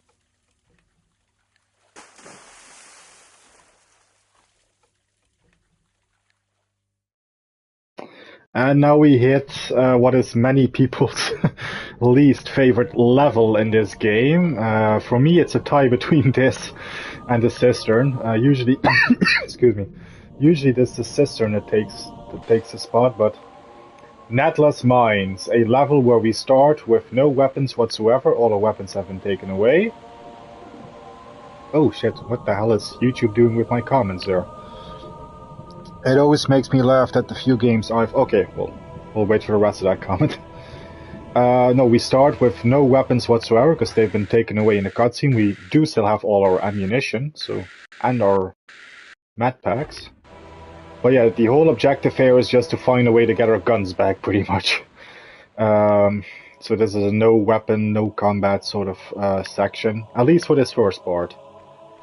It's a very long level. It can be very long anyway, and there is a lot of combat at the end of it. There we go. And it always makes me laugh that the few games I've got to the end of only got like 27% total completion. Yes, this is indeed Netless Mines, yeah. Not a favorite level. Yeah, a lot of people, yeah, underwater levels usually are hated. That is right. Yeah. That's why 40 Fathoms and Tomb Raider 2 is not on everyone's list, high list of levels, but or top tier list, I guess. Yeah, the whole layout of this bit is always just so confusing. GoldenEye just finished. There you go. I guess Boris wasn't invincible after all, was he? He got a T-1000 special at the end, didn't he? Yeah. The bad guys took everything away. Yeah. All the pistols, all the guns, they're gone. Yeah, I'm always trying to think, how the hell do I do this stuff? It's always this opening section that's the most confusing and infuriating to me. There you go. There.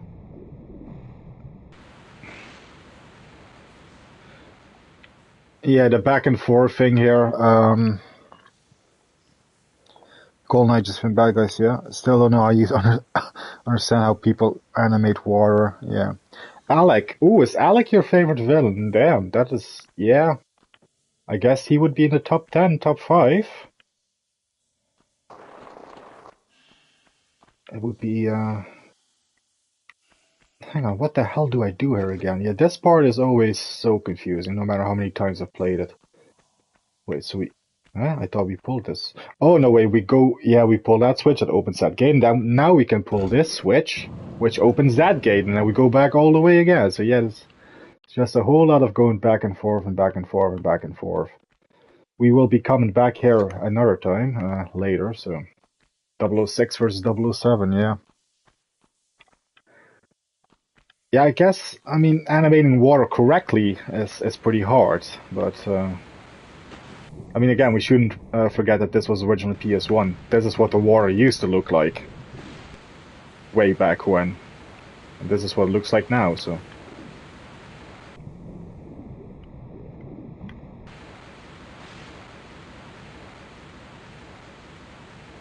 Yeah, now we can get up here.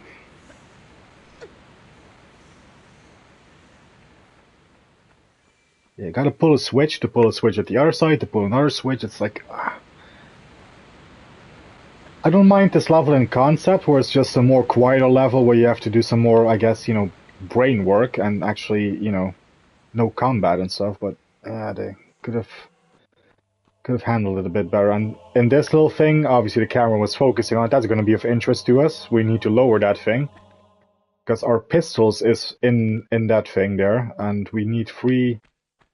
Again, the video game rule of 3. We always need 3 items, 3 of these fuse thingies for the fuse boxes. So yes, it's like a little collectathon to get the pistols, and then we can actually progress further in the level and get the rest of the weapons back.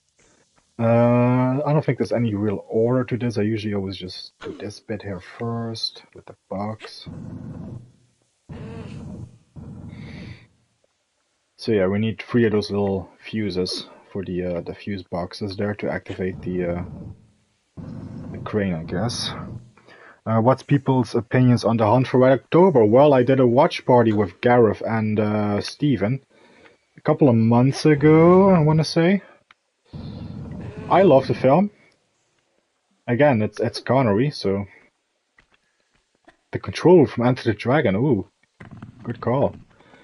I mean, again, as long as it is not Zardos, I love pretty much anything with Connery. So,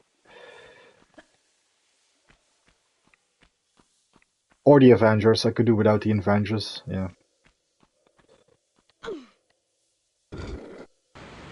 Ah, yes. That works with the boat. Even when you switch to PS1 graphics, yeah. Yeah, it is upscale, obviously, in this version. Yeah, that is true. Yeah. Oh shit, I should have placed that box. Can I take some fall damage? Yeah. Not too bad, actually. Oh yeah, Sam Neill. I mean, Tim Curry, it's a stacked cast in that film. Joss Ackland, the diplomatic immunity guy, is in there. Yeah. James Earl Jones. It's a great cast. And yeah, I do like Alec Baldwin. Yeah. I didn't like him when he shot someone, but aside from that.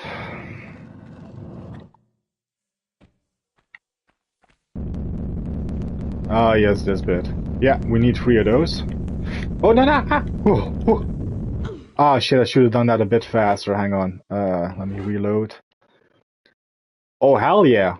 I love The Untouchables, and I love Connery's performance in that. He's definitely the highlight in that film for me. You want to get Capone? Here's how you get him. He pulls a knife, you pull a gun. You send one of yours to the hospital, you send one of his to the morgue. That's the Chicago way. And that's how you get Capone. Yeah, I love The Untouchables. Oh, here's one of the first. Here's the first of the fuses. 1 down, 2 to go.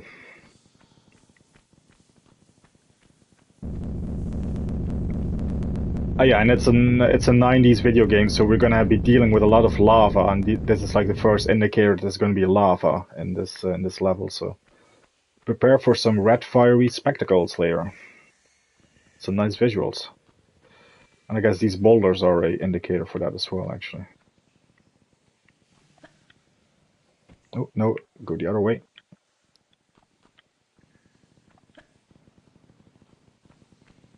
Yeah, no, I love The Untouchables. It's I won't say it's my favorite De Palma film. Obviously, we all know Scarface is my favorite De Palma film, and my favorite film, period.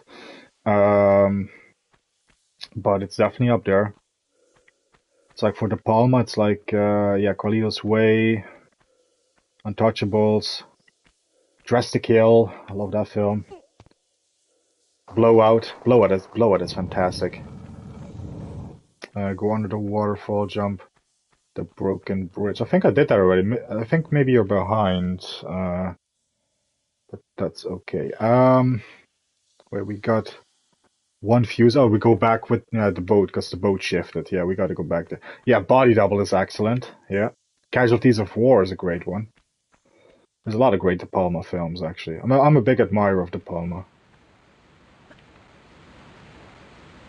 Raising Cain, yeah, that's underrated. I do love Raising Cain. There we go.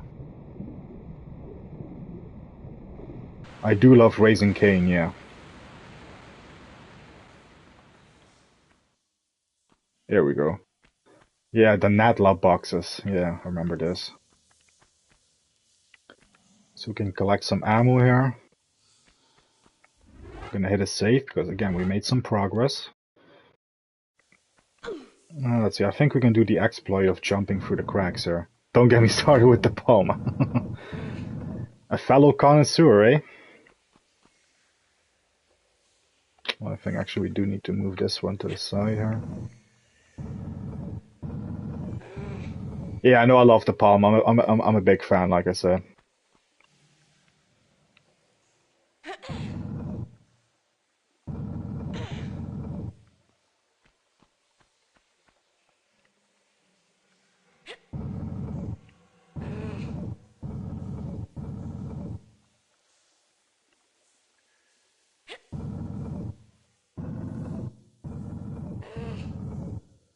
Yeah, now we can actually do the exploit of jumping through the cracks here. There we go.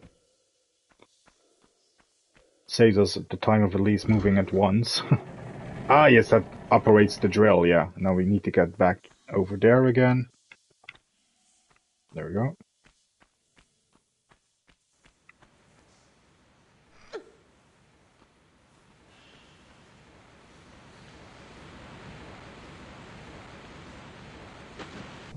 Random question, how long can a submarine stay underwater? I wonder. That is a good question, and I'm definitely not the person to answer it. Yeah, I honestly have no clue. Ah, yes, we should move this box. I think we push it instead of pull it.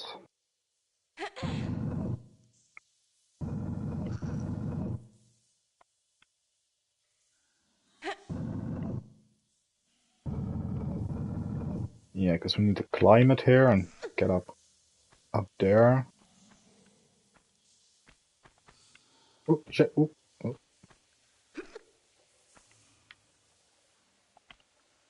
There we go.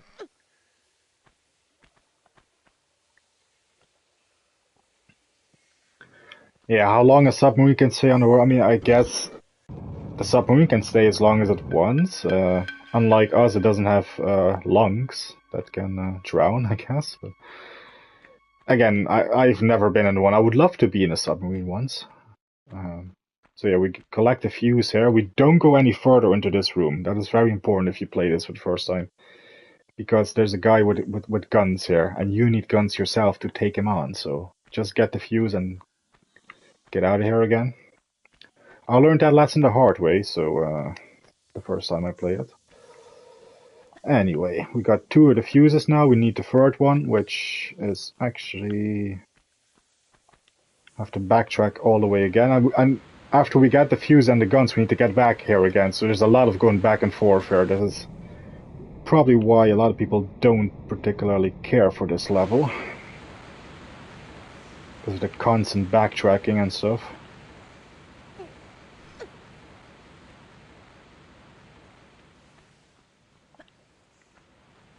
Yeah, Netless Mines. I've been dreading this level ever since starting this playthrough. It's the cistern and this one that's always like, it's so frustrating.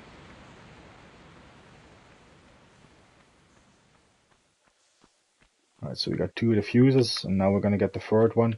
The Hunt for Egg Turbo Computer game always seemed way too complicated for me. Yeah, I've definitely never played that, but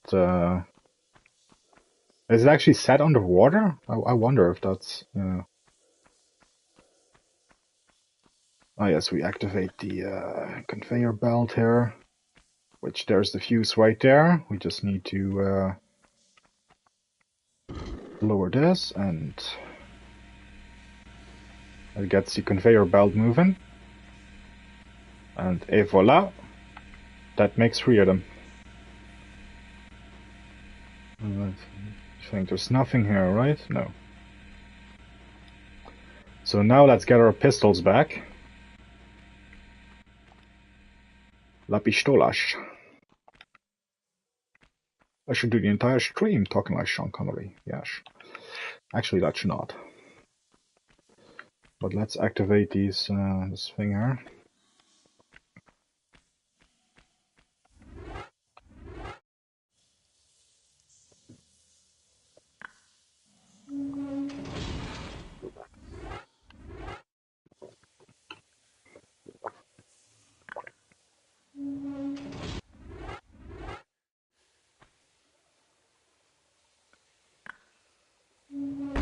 Bam!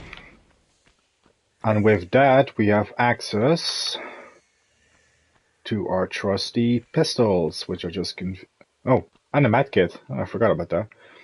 And pistols, which is conveniently placed inside this thing here, so let's collect them. And now we have our pistols back, yay! And now we're gonna go for the first secret in this level, which is right up here.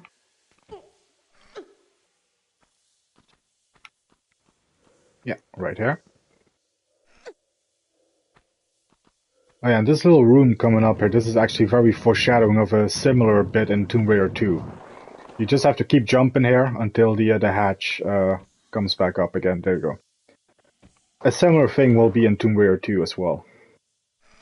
And now you actually climb up here safely and... Ba-ding! Secret!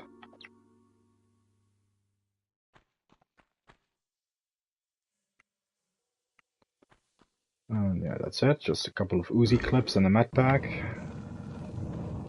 Now you get back down here.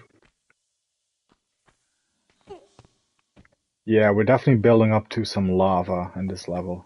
I do like lava. I love the visual thing of Netless Mines. Well, once we get to the lava bit, this first section here is very blue-gray, very bluish color palette. This is the original color palette from the PS1 game, but yeah. But I love the a lot of the oranges that we're gonna get with the lava. So yeah, let's go ahead and take on that guy who has our magnums, because we now have something to fight him with. So yeah, we're back here again. Again, you notice how many times we revisited this part and gone back and forth, yeah. So now we have the pistols with unlimited ammo, which are not as powerful as the magnums that the guy has, but so that's what I'm gonna save. Yeah, it's gonna get more, but anyway, let's have a little boss fight with the cowboy.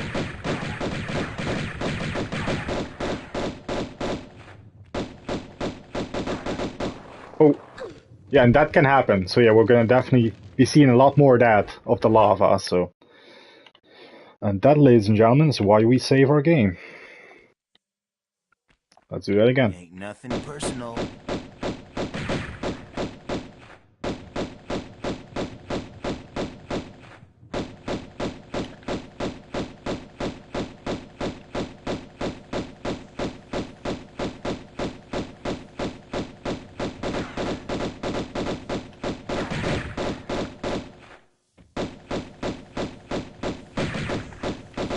No! Ah, shit, I wanted to go to the other side, damn it.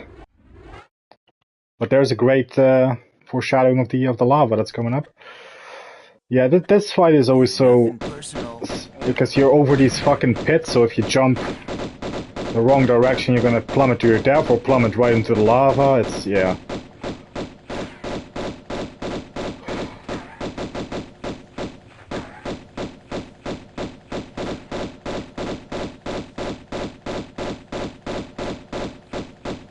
Oh, nuclear submarines can stay underwater for months. There you go. Jesus, this is exhausting.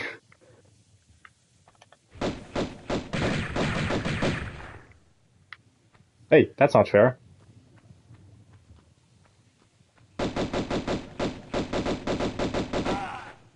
Yippee-ki-yay, motherfucker. Oh no! Oh, I was gonna say, this guy doesn't have our magnums? Yes, this guy does have our magnums. So there we go, we have the magnums back now. And now we're gonna go to the lava part, so yeah. Yes. I love the visual aesthetic of this part of the level, like, this first bit that we have, again, very bluish, very grayish, yeah.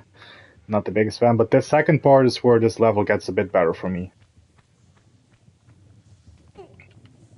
So what we need to do is be down here. And let's see, I think we drop down to this one. Hey, Yam Yam! How's it going, buddy? Now, there's two ways actually to do this. You can actually do the intended way and shimmy across here and go all the way around and do a lot of climbing and platforming. Or you can just jump down there.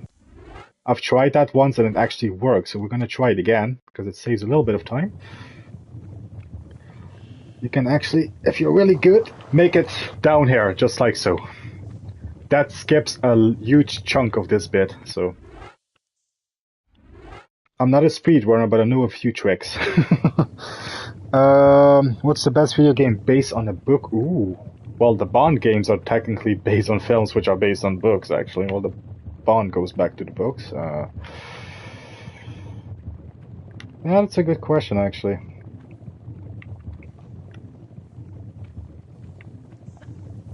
Yeah, we're gonna go here first.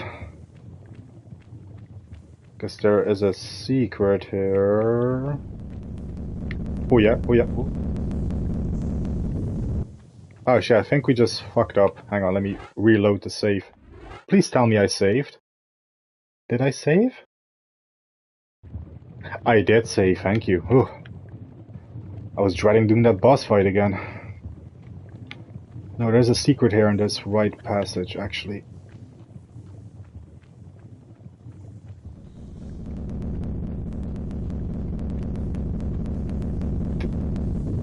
How does that gate open again? I forgot that. Hang on. Hang on, I know there's a trick to that. But I forgot that right now. I know there's a secret there, but I just... let me reload.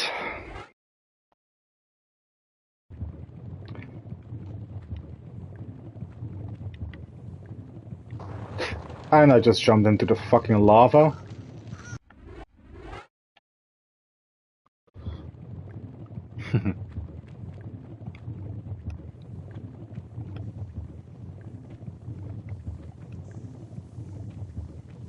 How does that gate open again? I forget. Oh wait, I remember we have to climb up here. Oh shit.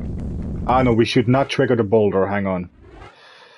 We have to do that without triggering the boulder. And we have to do it without jumping in the lava, of course. Okay, now we should just get up here. Wait, that's too high. I know it has something to do with this here, hang on. Hang on, I'm gonna cheat. Let me just take a look ahead. Yeah, we definitely need to be here, but I forget how we are supposed to be coming here.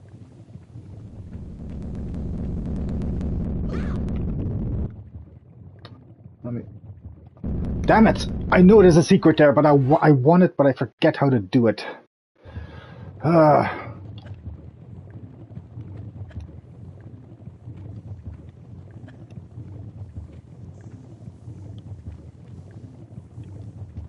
Hang on, it wasn't... Oh great, it's a slippy thing, of course it is. I want that fucking secret.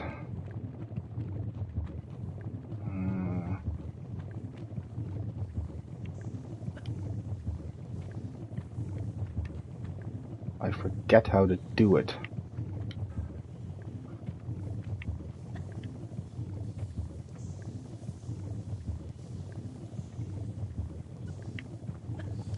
Let me take a look ahead here.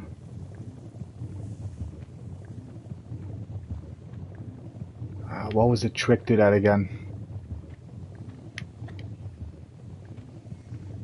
So yeah, we cannot jump up here. It's too high for her to reach. Yeah, it's too high. But we do need to be up. Why does this gate not open? I do not understand it.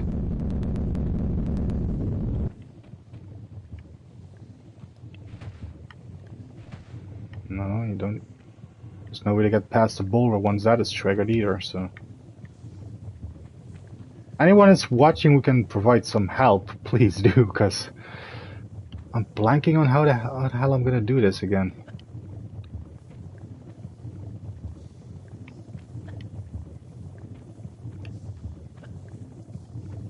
What was the trick to that thing again? Was it something over here? I know I'm gonna have to reload my save anyway, but... I know, there's no way to get up there now. No.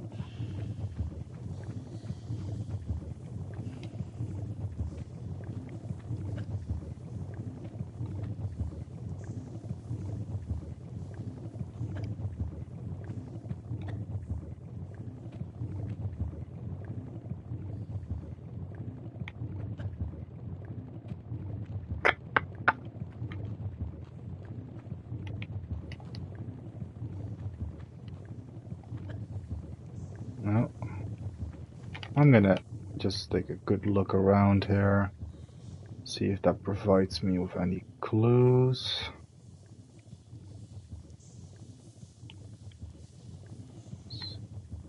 So yeah, the boulder, yeah. Yeah, I definitely have to get through that gate, but I forget how that gate opens.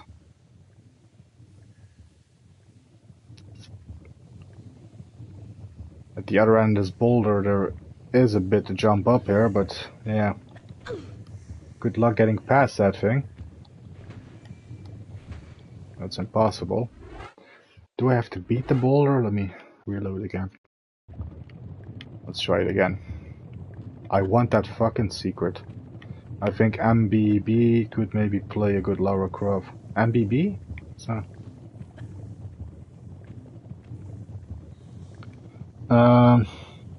But she work on accent to Americanizer. I'd be okay with being rugged. Yeah. Wait, Americanize it? Lara Croft is British, actually. Yeah. That of course that's gonna fucking yeah.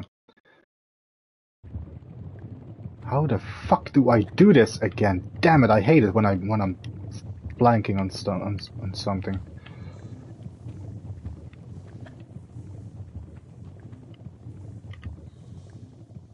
Because obviously there's a shotgun there.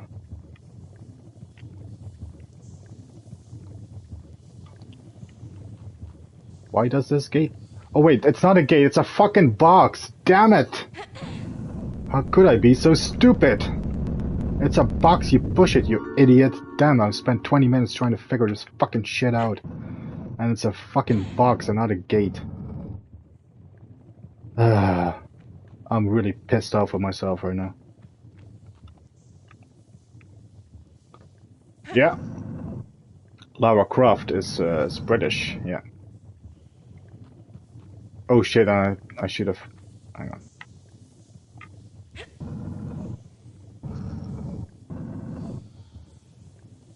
No, she's British, yeah.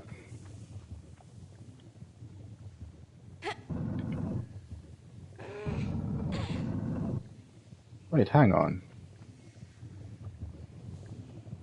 Well, Jolie was trying to do a British accent in that film, actually. Yeah.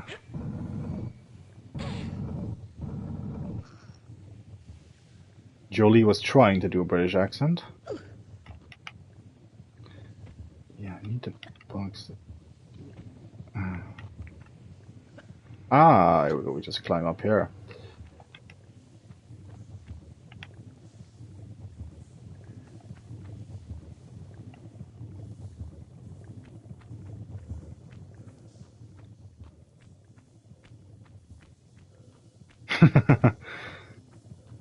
Yeah. Like I said, she was trying to, bless her. And now it's actually safe. Excuse me. Now it's safe to get the shotgun and the goodies right here, so... Yeah, it's a fucking box. Damn it, how could I have been so fucking stupid? It's a box, not a gate. I think there's actually no point of walking all the way to the end here. No, there's not, and this game doesn't even offer flares, so we can't even see shit, so... Yeah, flares is a concept that is only introduced in the second Tomb Raider game. So I think just to get back now, we just climb back up here. Hang on, where is it? There it is. Alright, aside from that brain fart that I was just having there... Oh no! How do I get back? Hang on. Just like so. There we go. Attaboy. Save. It's a box, not a gate. I'm gonna never forget that again now. I swear to God. Now we actually progress through the level. A lot of the lava. Oh yeah, the shotgun, by the way, that's a secret way to get the shotgun early, because you're actually not supposed to get the shotgun until the end of the level. Oh, shit, lava. Yeah. Many say Florence Pugh. There you go. Florence Pugh should play as Lara, but Florence is short and stocky build, very attractive but physically bad. Joy. Yeah, I mean, ooh, yeah, just kind of there we go. And we should not have jumped up. We should have fucking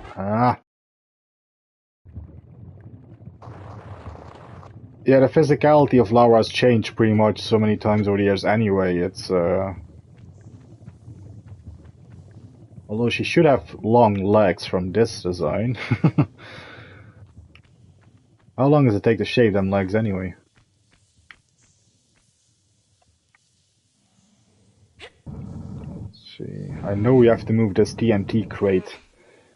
Is there actually anything behind it? No, it's not. Nothing.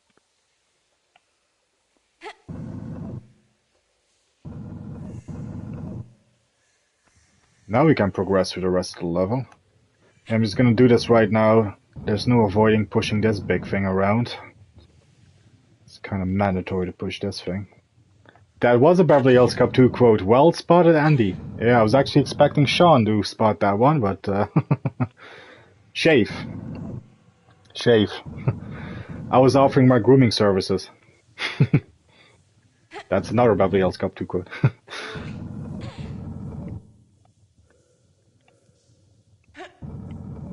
I was just offering my grooming services, yeah.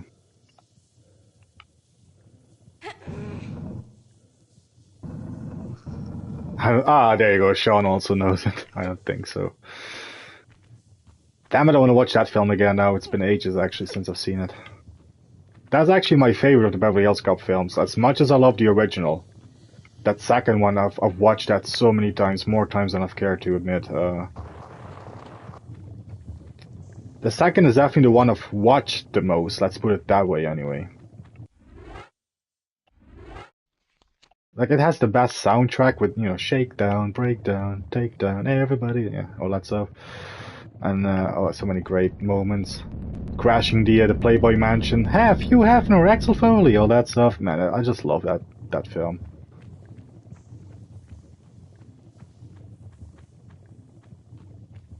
Johnny Wishbone, yes.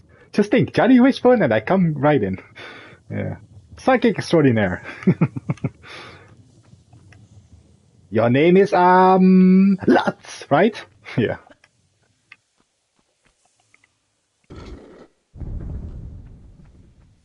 I didn't call him a putz, I called you a putz.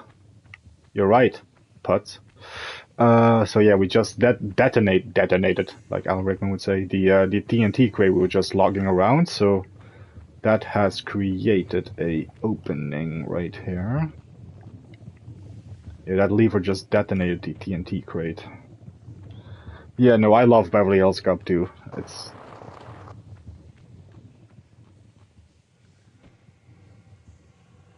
oh, and smooth lady legs for me. Not a fan of Quill. Probably sacrilege to say, but I wonder if there will ever be a Tomb Raider game where she is old. I doubt it. I doubt it. Never say never, though, but...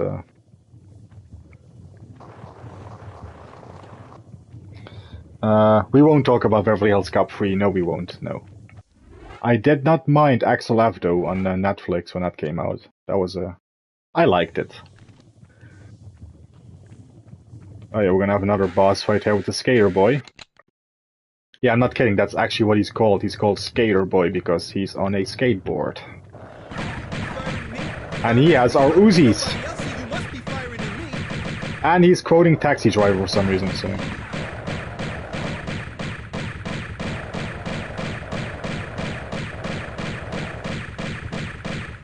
Yeah, this is how you can really tell this was made in the 90s, because, yeah, skateboarding. Even Spyro the Dragon had a game where he had a skateboard, so yeah. Anyway, we did it, so we save. And we got our Uzis back, hooray! Full arsenal again.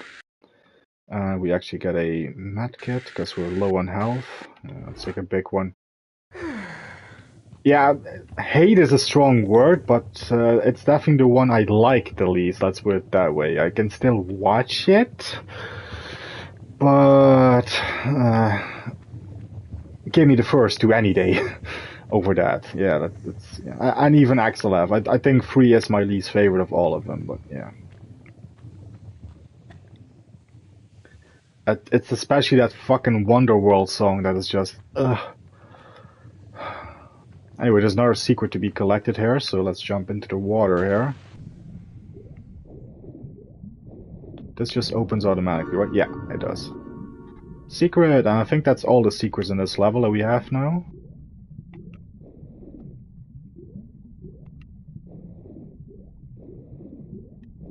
I think so, I'll check. But I think those are all the secrets. Those are all the secrets. We're doing really good. That's aside from, again, the brain fart I was having earlier, but...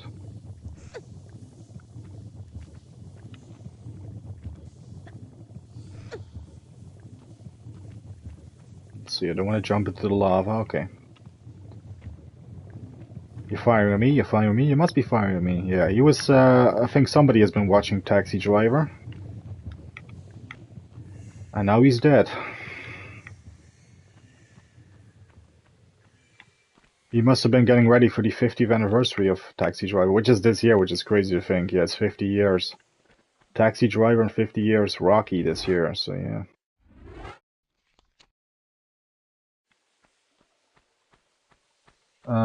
Did you see? No, I have not seen that that pilot episode. No. I thought there was a third one. Oh, there it is. Da da da da da da da. Da da da da da da da da. Wrong franchise. Ah, yes, we have to make the big climb up here, I think. Yeah. Yes.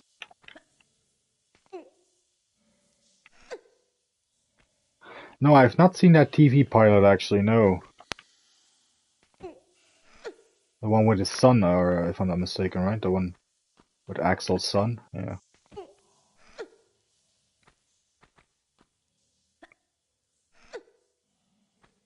And again, some more block pushing. Or pulling. I think this is... We pull this one, right? Well, we can't pull it any further, but... Would my little glitch work? Let's give it a shot. I'm gonna save it.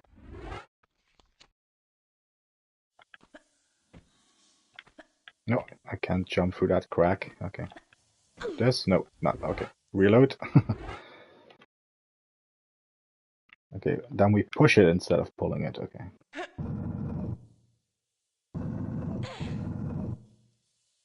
I think I could jump right now. No, okay.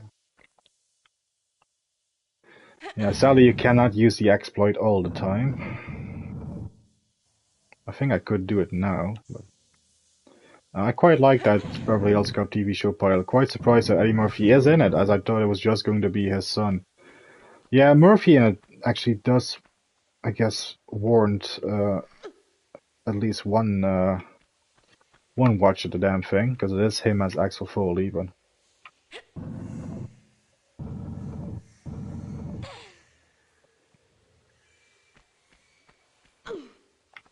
Oh yes, now we can do it. There we go. If they want to do a new design of Lara Croft, then Millie Bobby Brown could pull it off, or Daisy Ridley, Natalie Dormer, Haley Atwell, or Florence Pugh for a new style version. Yeah. Again, yeah, I mean, her physicality and stuff has changed so much over the years anyway. I mean, we've had her with... yeah, we've had her being a bit more shorter, we've had her being a bit more bustier and less bustier. We've had pretty much all kinds of designs of Lara over the years, so...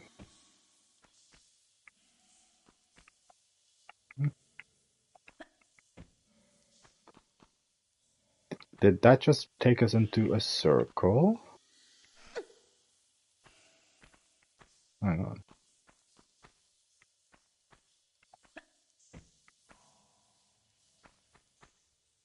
Ooh, yeah, she could be a Bond girl.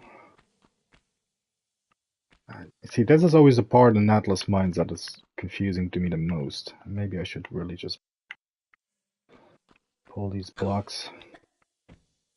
Or push the block from this end.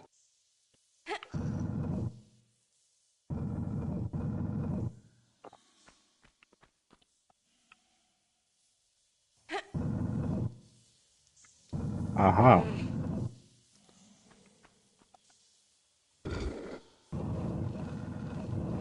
Alright, that opened something. I think it opened something up here.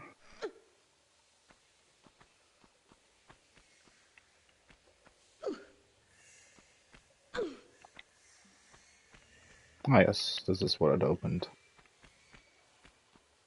I think.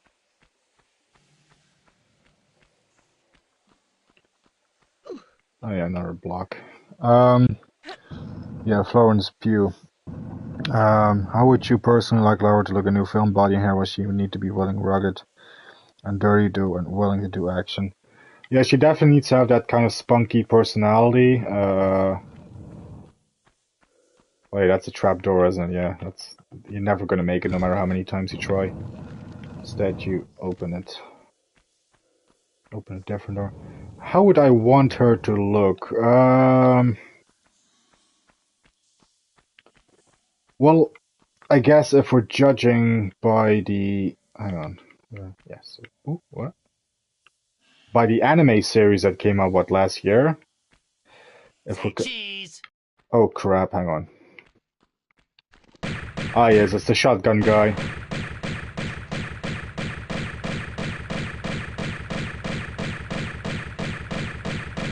So yeah, if you don't get the secret where you get the shotgun, this is usually where you get the shotgun in this level.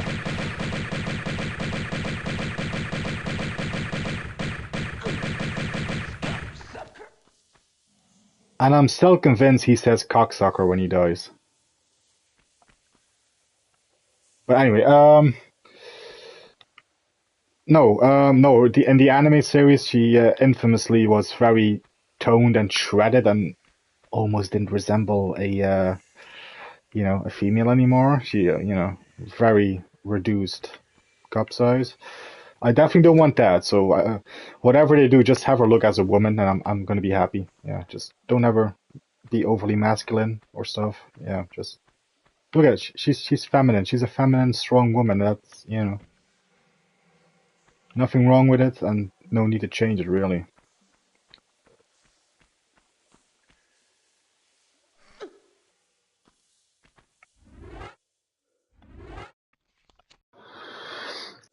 Jack O'Connell was my pick for a Bond film, especially after his performance in 28 Years Later in The Bone Temple and Sinners. Yeah, I can see that actually. Oh, crap. Yeah, we have to get in there eventually, but we need to do this little pyramid puzzle first. First, we need to do this. Ah, crap.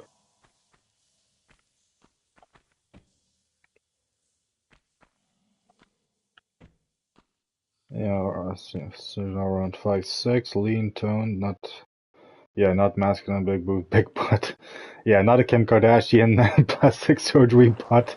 Yeah. Thought I was gonna slide all the way down, but anyway, this is where we need to be. Hit the switch. Slim waist, pretty but tough. That's exactly, yeah. That's exactly how I see it. And of course, yeah, as we established, British. And if you get a Yank to do it, get someone who knows how to do a British accent well. No. What? What? No. No. What? Oh shit, I don't have the item. Hang on. I think that's in there. Yeah, if you don't have what you need, she will just be like, no. No. Yeah.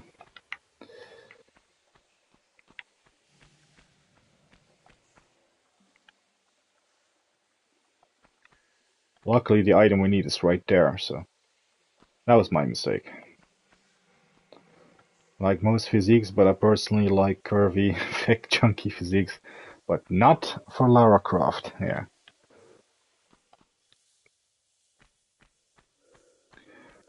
Yeah, yeah, I'm the same. I mean, yeah. Ah, here we go. Natless Mines. 36 minutes is actually not too bad for that level. I remember, again, way back when. Um, I spent hours on this fucking level, so having it reduced to 36 minutes is not bad. But that's from years of replaying it. Oh yeah, cutscene. This is Nadla, the main villain, for those that missed it.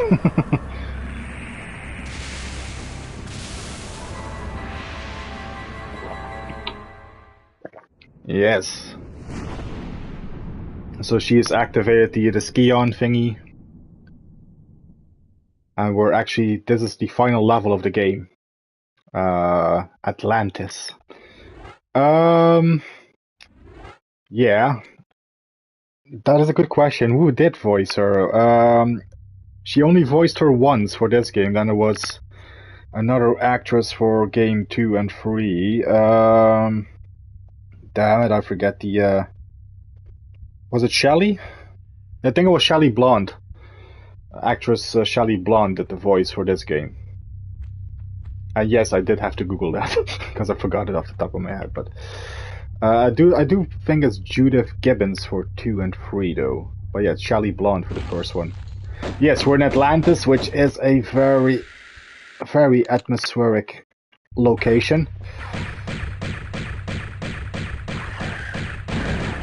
With pretty much exclusively these types of enemies, the Atlanteans, as they're called. These are the mummies that we saw in the Egypt levels, but now they're without the bandages, and they're skinless, kind of fleshy creatures. Yeah, and this whole design, it's like it's so creepy, like a lot of bloody stuff, like veins and pulsating stuff.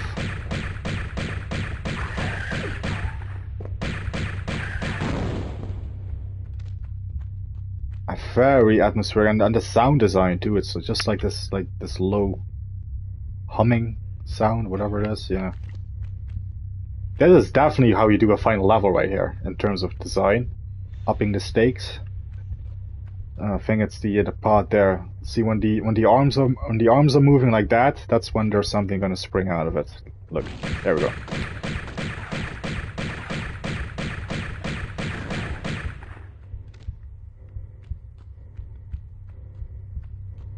Yeah, this is the final level of the game. This is where every skill that you've learned in this game is going to be put to the test for sure, tenfold.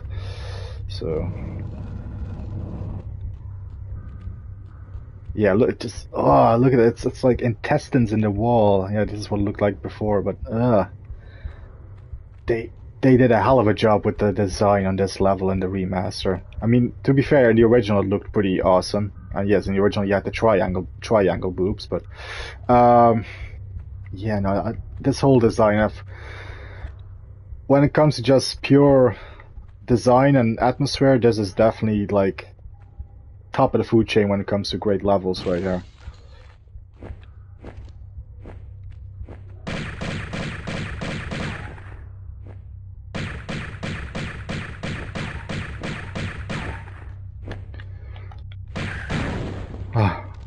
It almost knocked me out of the, okay. Now we have to pull the switch. I'm gonna actually hit a save, because we're doing pretty good so far. Yeah, we're in Atlantis.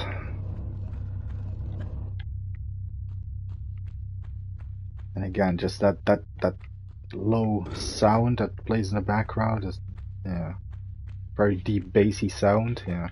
I think that thing is gonna spring open, right? Oh, jeez, that was a jump scare. Oh, they're down there, okay. Oh, and that one springs open too, great. Oh, great, ah!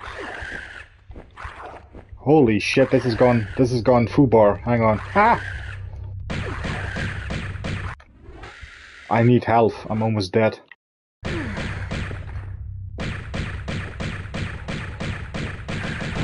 Okay, where's the other one? There he is. There's the fucking piece of shit bastard, come on. Come on, you. I see you.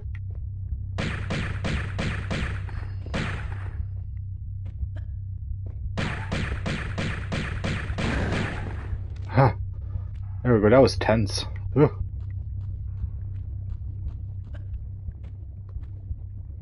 Oh, hang on. Florence Pugh could work short. Oh wait, I've already... Oh no. She's also very action-willing, she's a tomboy. Yeah, I agree.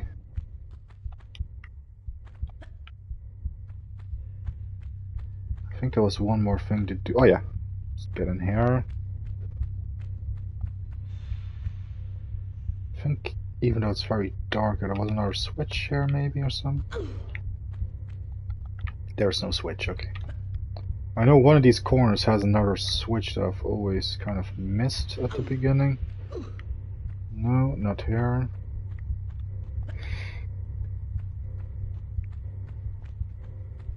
Not here, no. Well, technically this is not the final level because there is one more level after, but the Atlantis section is definitely the final bit of the game. That's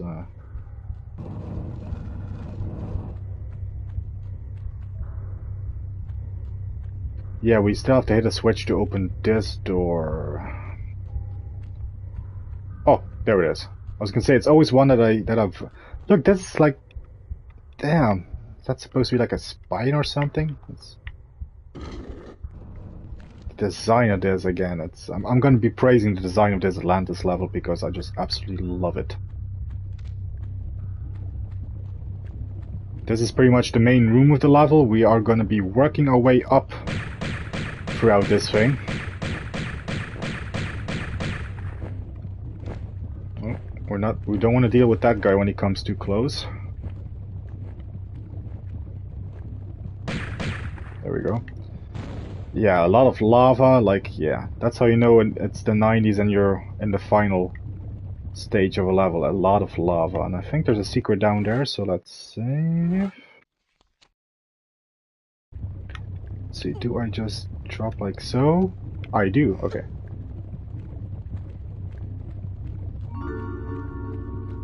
That could be an easily missable secret, yeah.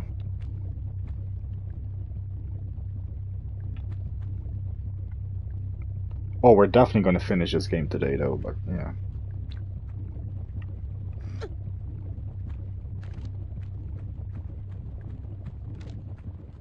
Oh. Ah yes, that takes us... Oh, I forgot about those doors. There we go. Nice. I think for real life, Engine 3 will always look the best. Physically as Lara, yes. Definitely better than Alicia Vikander if you ask me. Like, I have nothing against her, but that film and her as Lara just, I don't know, did not work for me.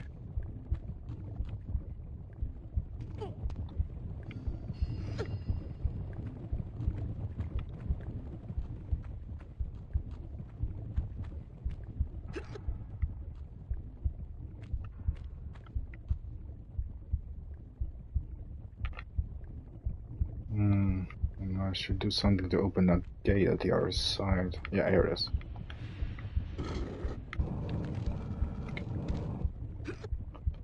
And now that also activates that little pod which the Atlantean is in, so... let's save. This is definitely a level where I really advise you to save at pretty much every step you take. Every bit of progress you make, save. I think as soon as we jump across, it's gonna spawn from that pod, I just know it. Yeah, there it is.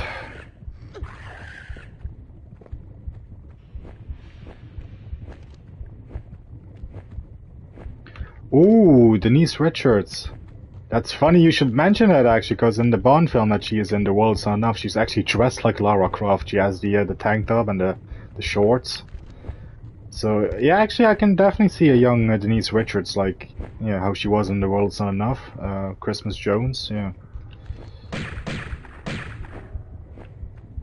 As Lara, yeah.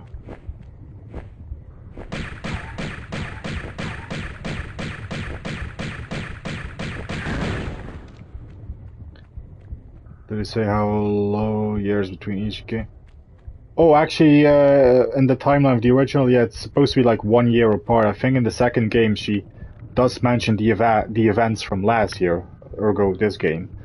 So I think maybe like a year or a few months in between the games. Yeah, the games were released annually way back when. Like this one came out in 1996, and we got the sequel in 1997. Then we got Tomb Raider 3 in 1999. Then we got 4 in 2000, and then we got 5 in 2001. And then I think we had 2 years in between 5 and 6, which is 6 is the Angel of Darkness, which was the first one released for the PS2, and also the last one by these developers, by Core Design. And Angel of Darkness wasn't a big success. Yeah, so much wasted potential with that game, but we're gonna get to that, I'm sure. Let's see, yeah, that's spikes. Yeah, just gotta go here. Oh no, I don't go here. Shit, this should be a switch I pull. Yeah, underwater, there we go.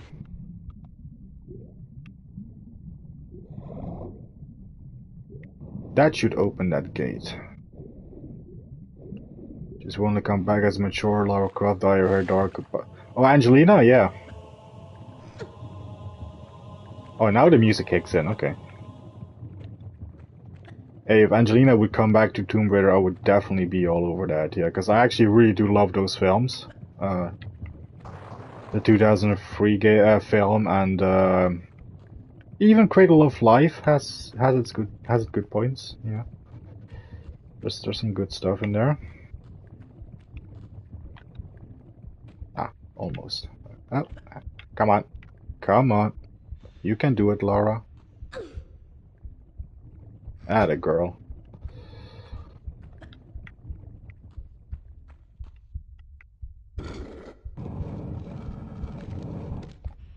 Another boob shot. There we go. Yeah, no, Angelina's Lara, yeah, absolutely. I feel I must have seen a cosplay. Oh yes, yeah. Yeah, I actually do follow a YouTuber who does like a lot of Tomb Raider content. Suzanne the Raider. She's great. She does cosplays and stuff. She's Irish. So cool gal.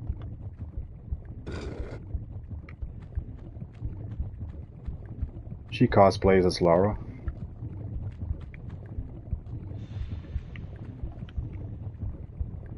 Like most of my Tomb Raiding experience of like all the secrets and stuff, it's by watching her videos actually. Ah yes, we just made this a lava room, look at that. For a new version, my picks are Florence Pugh, yeah, there you go, Millie Bobby Brown. Ooh. And I knew I was gonna fuck that up. Yeah, flicks are Florence Pugh and picks are Florence Pugh. Okay, that's actually not too bad, because now we can get the switch right away. Again, this level, safe. Safe, and safe often in this level. Because, yeah, there's so many times where, yeah, you can just fuck up and... Yeah. Especially with these traps, yeah, with these fucking boulder traps. Hang on, there we go. There we go.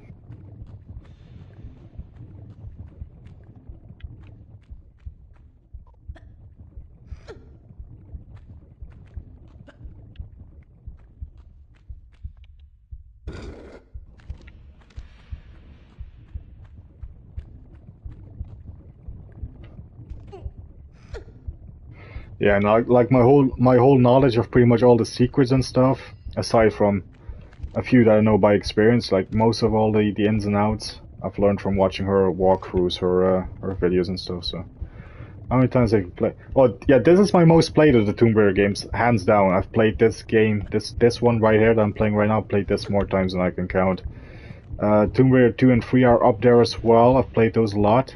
Not so much Tomb Raider 4, 5, and 6, though. Those are definitely the ones I have the least amount of experience with. Actually, I still not finished Angel of Darkness, the remaster that is anyway, so yeah. Other than that, I've played all the Tomb Raiders, but this is definitely my most played one, is this very original one. This is actually also my favorite, is this one right here. As of now, that is. As of now. For the moment, Mr. Grady. Only for the moment.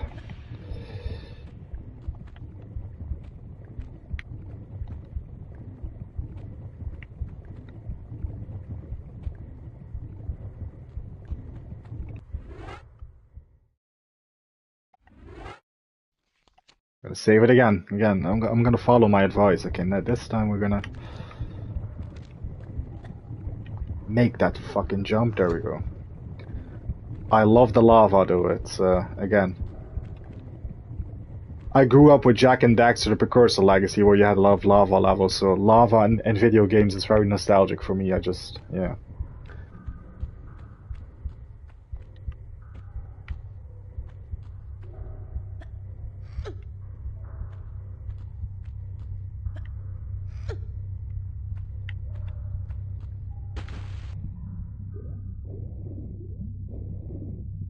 Hang on, I was gonna say there's a switch here in the corner.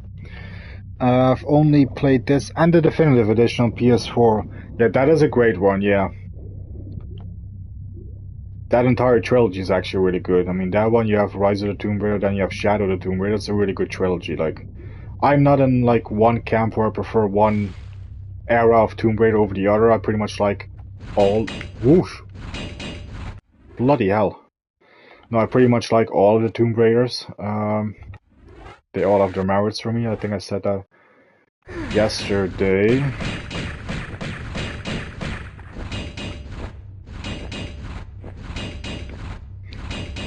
Ah. Almost got turned to Chop Lara. Okay.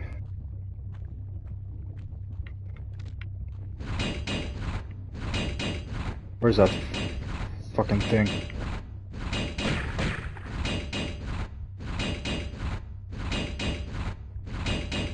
Come on, Lara, aim. There we go. If I just joined the stream, it looks like a Hellraiser game.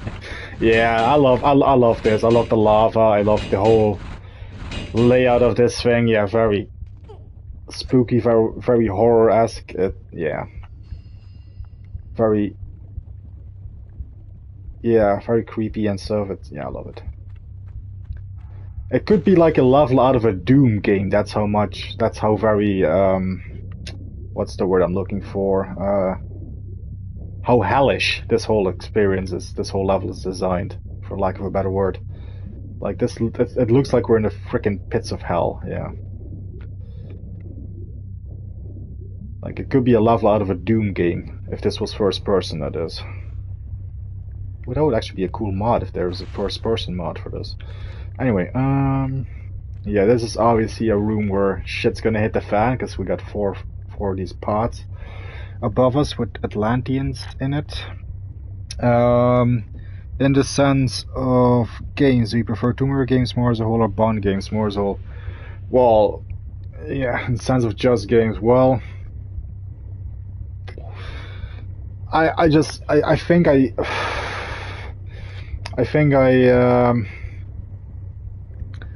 just harbor too much nostalgia for me playing Nightfire as a kid, and that being my first thing ever that introduced me to Bond. So I think as a gaming franchise overall, I think this is stronger maybe because there's been more entries and these have been more successful over the years. There has not been a equivalent of 007 Legends within Tomb Raider, although Tomb Raider Angel of Darkness is certainly up there.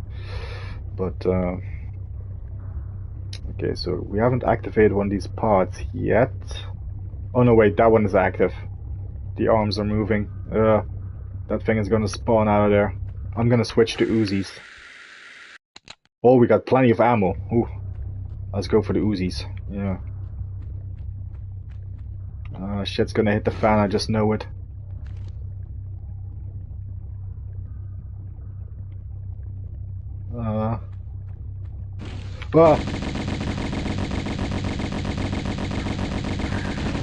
Yeah, we're sticking with the Uzis because that's gonna make short work of these guys. Yeah, that opens another gate underwater. Now we just need to hit one more switch. I think this actually releases all of these pods, so... Oh yeah, here we go. Ah, oh yeah, here we go. Ah! Health. Yeah, we need med pack. Okay, now those two are gonna spawn as well. Yeah, there we go.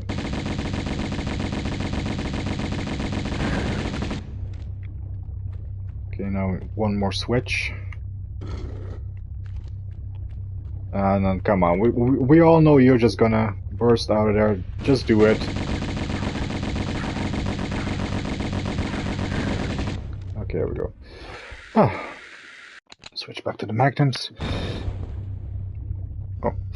As you mentioned, Doom, I have the limited run of, with both. Oh, of Doom, of the, Oh, well, I own pretty much all of the Doom games. I still actually have to play Doom: The Dark Ages. I still have not played that game yet, but I've played pretty much all the others. I've played the original classics, Doom 1, Doom 2, Hell on Earth. I even played Doom 64, Doom 3, then Doom 2016 and Doom Eternal, which were fantastic.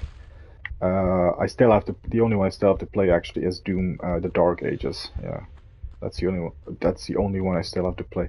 Like, look at this. This is like Flash Room, flashy, flash. Yeah, ugh. Like, ugh, like, ugh. Look at it. They're pulsating. Look at that. It's ugh. H.R. Giger would be proud of this design. I'm telling you. Ah, yes, I remember this. This is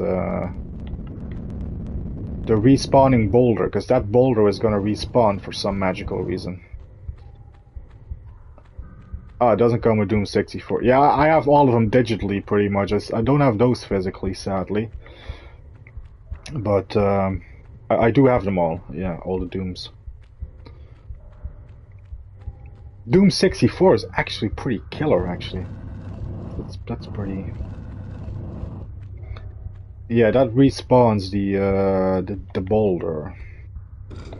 Which, actually, we fucked up because we need to, yeah, that boulder's just gonna keep respawning for some magical. But hey, I don't need an explanation for a reappearing boulder because look at where we are. Yeah, respawning boulder is a great name for a bat.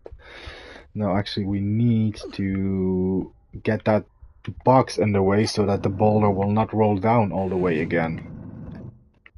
So that is what we need to do.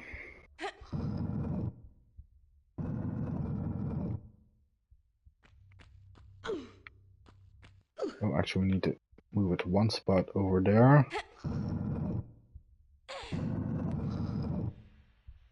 Just block that boulder from rolling all the way down is what we need to do. So yeah, it's gonna respawn once more. But again, yeah, we're in a fucking mythical place, so I'm not gonna be surprised by respawning boulders, so... I'm not gonna be nitpicky about that shit at this point. Genuinely fascinated to see how this ends. Oh! Well, as with pretty much all of these stories, well, what happens to the Ark of the Covenant at the end of Raiders? What happens at the end of Temple of Doom? What happens to the Holy Grail and the place it's stored in at the end of The Last Crusade? It's pretty much they go for the typical thing of everything goes to shit and explodes and everything is destroyed. But it is a journey getting there, and it is cool when it happens. Yeah. Oh crap. Oh, luckily that guy is not flying around, he's just taking some pot shots at me, and then we'll get this.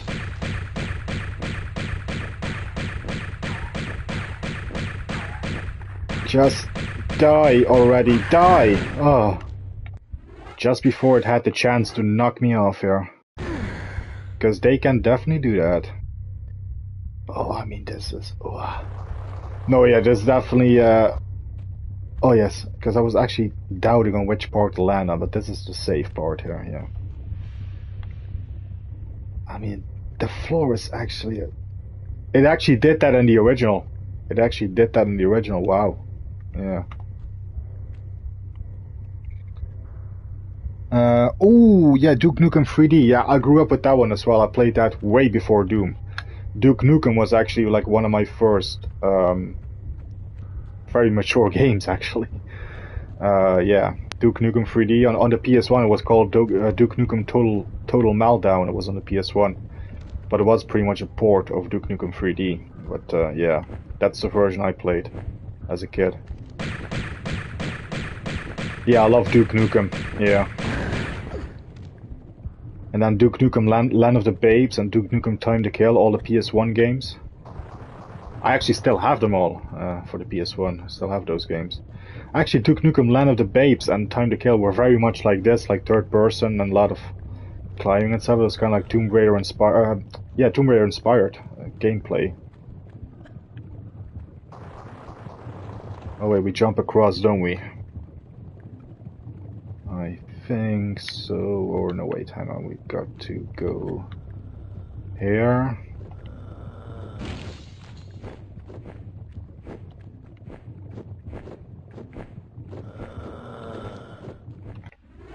You know what? We're gonna use Uzis again. Here we go. Hey, Uzi 9mm. Come on.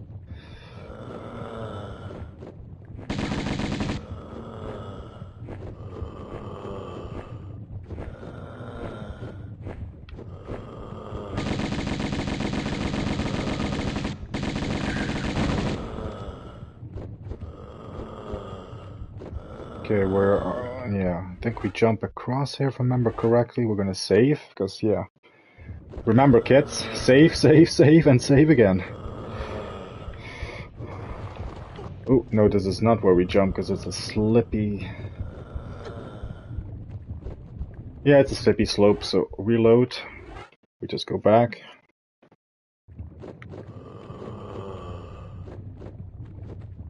Is this where we jump across? This is also not where we jump across, okay.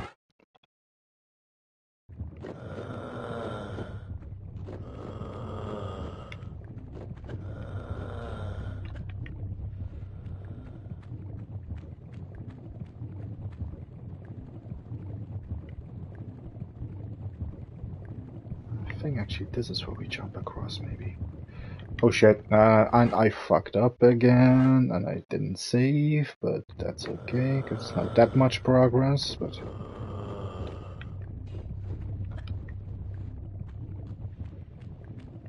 Yeah, we slide, and then we... Hang on, I'm gonna save it right here.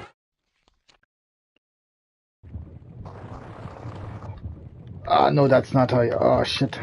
Again, it's another part that I'm having a brain fart on right here. What do I... And I just slid backwards, okay. As a kid, the first games I played were Duke Nukem 3D, PS1, GoldenEye and 64, Super Mario 64, Clayfire 64, Shadow Dancer, Mega Drive, Demolition Man, Mega Drive, Phantom, Mega Drive.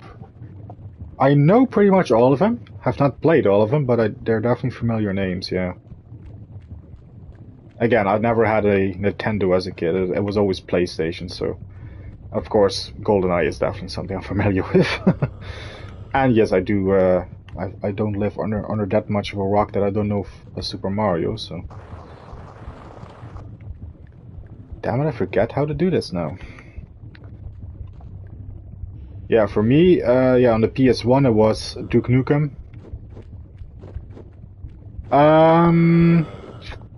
Without dying is possible, yeah, if you're really, really good.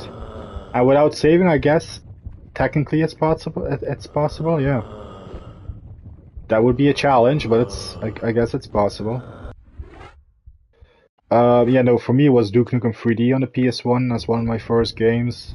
A few other games on the PS1. This was actually one of them, although as a kid I really sucked at this.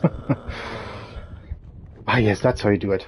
I know you wouldn't be able to tell that I once sucked at this game now, but no, I did. I actually was not good at this game at one point.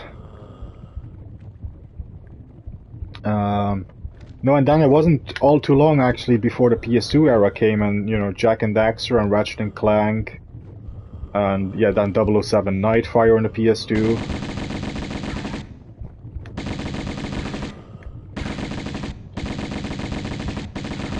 True Crime Streets of LA, GTA San Andreas, GTA Vice City. Okay, that takes care of those guys. Save. Yeah, that was the PS2 era. It was all those games pretty much. I'm definitely missing a few. I mean, you know, Jak and Daxter had like 4 games. Ratchet and Clank had like 4 or 5 games. All of them I played. So. Oh yeah, PS1. I forgot a major one. Crash Bandicoot and Spyro the Dragon. I played those on the PS1 way back when. As well.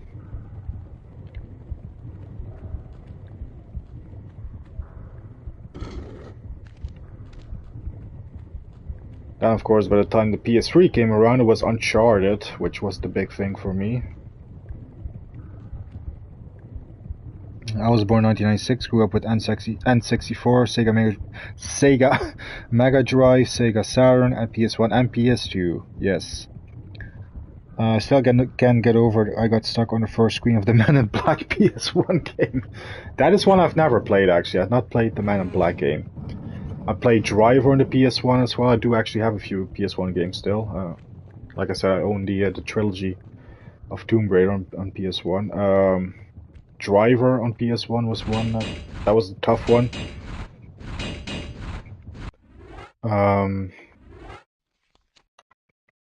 The Alien trilogy on PS1 was pretty cool. Die Hard trilogy on PS1 was pretty cool. Yeah, but I've not played the Men in Black game on PS1 actually.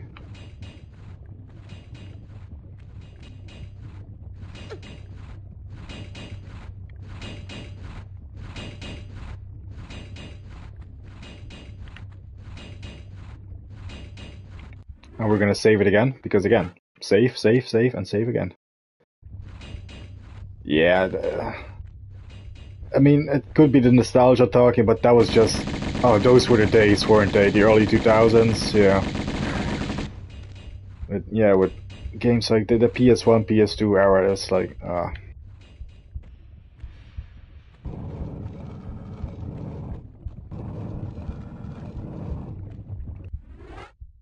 Save it again. I remember this room.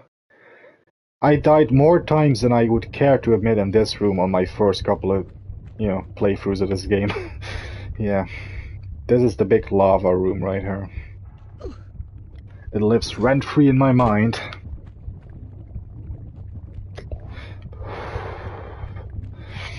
Yes. I've got a vape, so I'm gonna...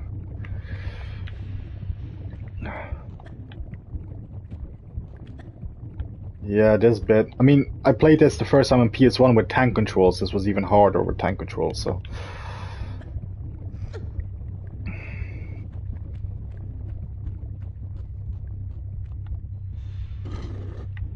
Yeah, funnily enough, actually, when it comes to, like, iconic games, like, although I'm a big Resident Evil fan, I'd never played Resident Evil and stuff like that way back when. I didn't get into the horror thing until, like, years and years and years later, like... It took a long time for me to really get into the horror genre. I mean, I like horror, it's not my main go-to genre. But as a kid, I just was, I don't know, just never really was into stuff that scared me or could potentially scare me. Having said that, I played shit like this as a kid. Put that in the context, shit like this, but yeah.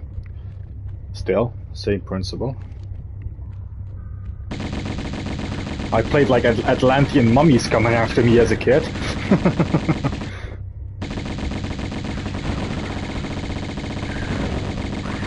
Yeah, this is the shit I played as a kid. And yeah, I just fucking died. Okay. Thank God I saved.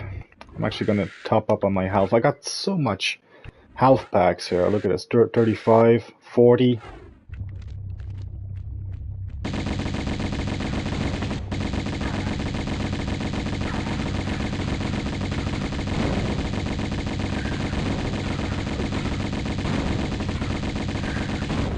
There we go. With plenty of time to spare to get into this room with the time door and get another secret. Because if you take too long fighting the Atlanteans, you actually you could potentially lock yourself out of getting this secret right here. Which I think makes all the secrets. Oh no, one more to go. Okay.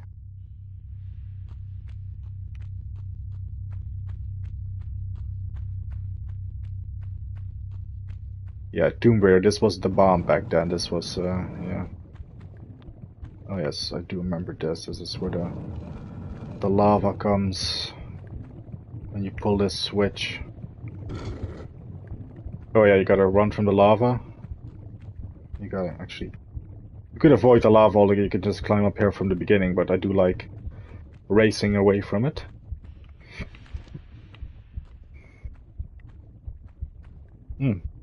Yeah, and as you can see, we've progressed all the way to the top, like we started all the way at the bottom, if you remember. So I do like this level for that design, that you really work your way up,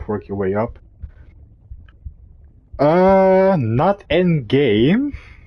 No, not in game, no.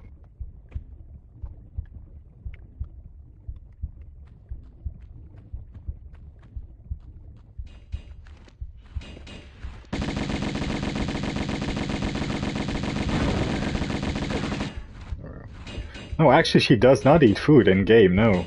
No. Oh wait, there's another trap coming up there. Darts shooting out of the walls and boulders rolling down and metallic sharp doors.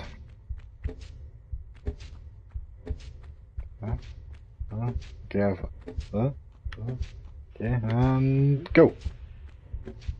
Okay, I guess the door just deactivated because of the boulder, maybe? That would make sense. Never seen her urinate or drink water. Well, she does drink Lucozade in one of the commercials that they did way back when. Yeah. Actually, I do remember this with the these are the thrones of the three rulers of Atlantis. This is the chair or the throne for Nadla. That's the N. That's the Hoken. That's Qualopak. Oh yeah, that's it. Yeah, these are the rulers of Atlantis. So yeah, obviously we've been in the tomb of Qualopak and the tomb of the Hoken. Earlier levels. Oh yeah, now we're in Atlantis and stuff. And actually, it's the Nadla throne that we need to push this thing in, the block.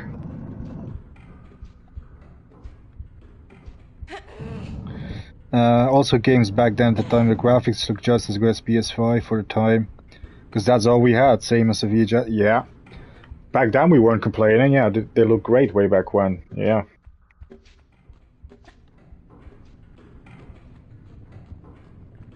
Ah yes, and this is kind of a pick your poison situation. So there's two trapdoors, obviously, and two switches to pull. And we're gonna save.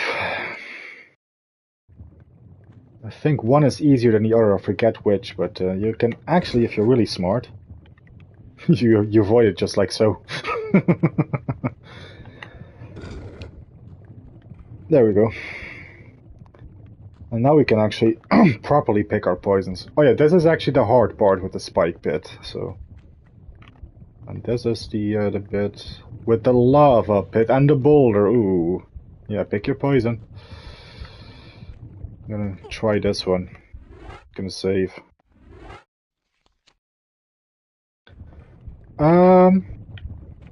I might actually... Well, I fucking aced that, even if I do say so myself.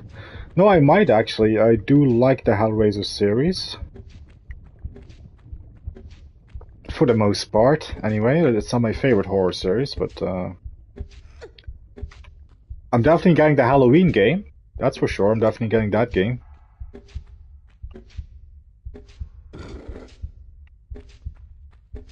But yeah, I just might. I just might.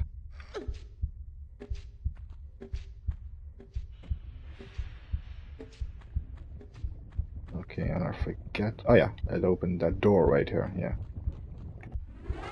We're gonna save it again, because I have a feeling I know what's coming up here. Aha! It's exactly what I was expecting, it's this room, yeah. More Atlanteans, yay! Yeah. I'm definitely getting that Halloween game, yeah.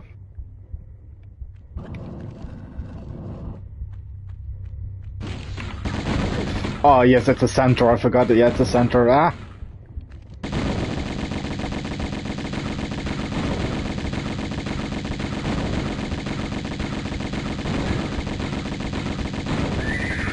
Ah! Oh shit, I almost out of health. I have that Halloween Retro Realm game on PS5, have you? No, I have not. No.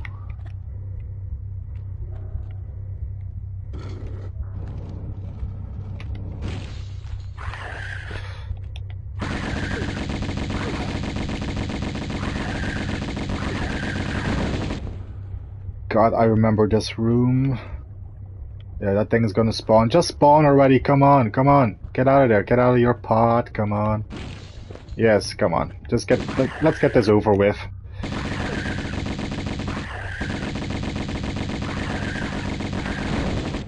Ah. And now we're gonna come to another infamous part of this game, actually. Save. We're gonna get the ammunition here. Halloween Retro. No, I have not played that. No. Is it any good?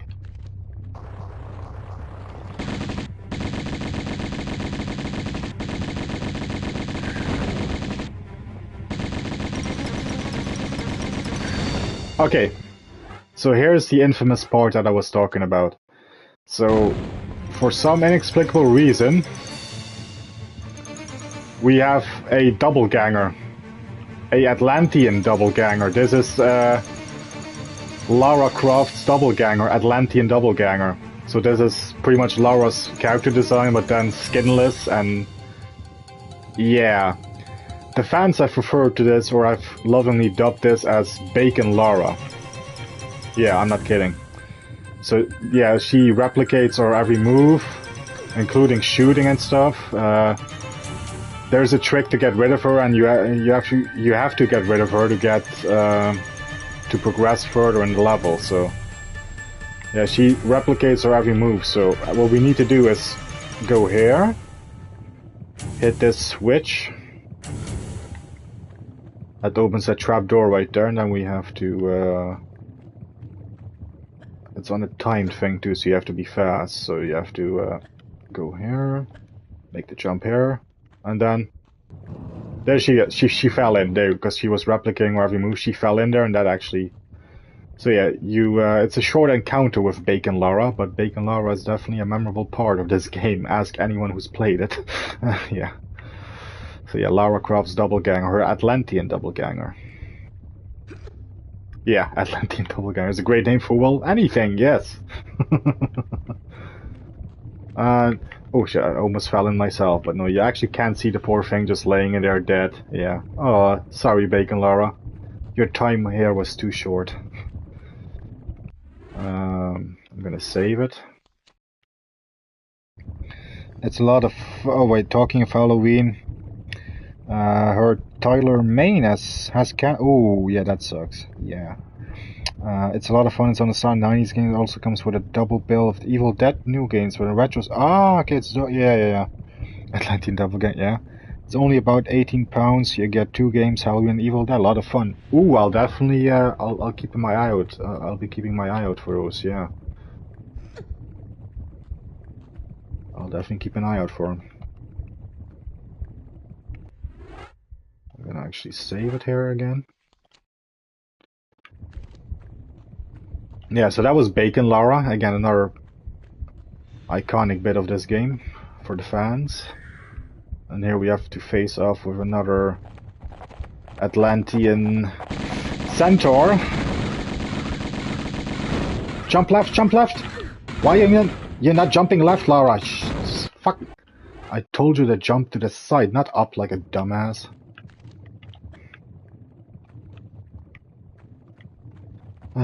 Let's do this again. Ah, now she's jumping to the side. No. She's doing it again. Ah! She's doing it bloody again.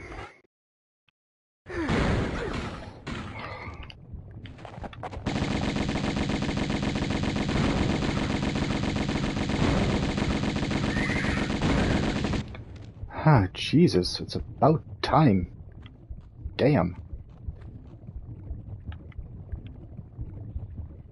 Ah! Thank you, Andy. Oh, great. And there's more of those guys as well. Ah. Another one? No. Okay, that's it. Bloody hell.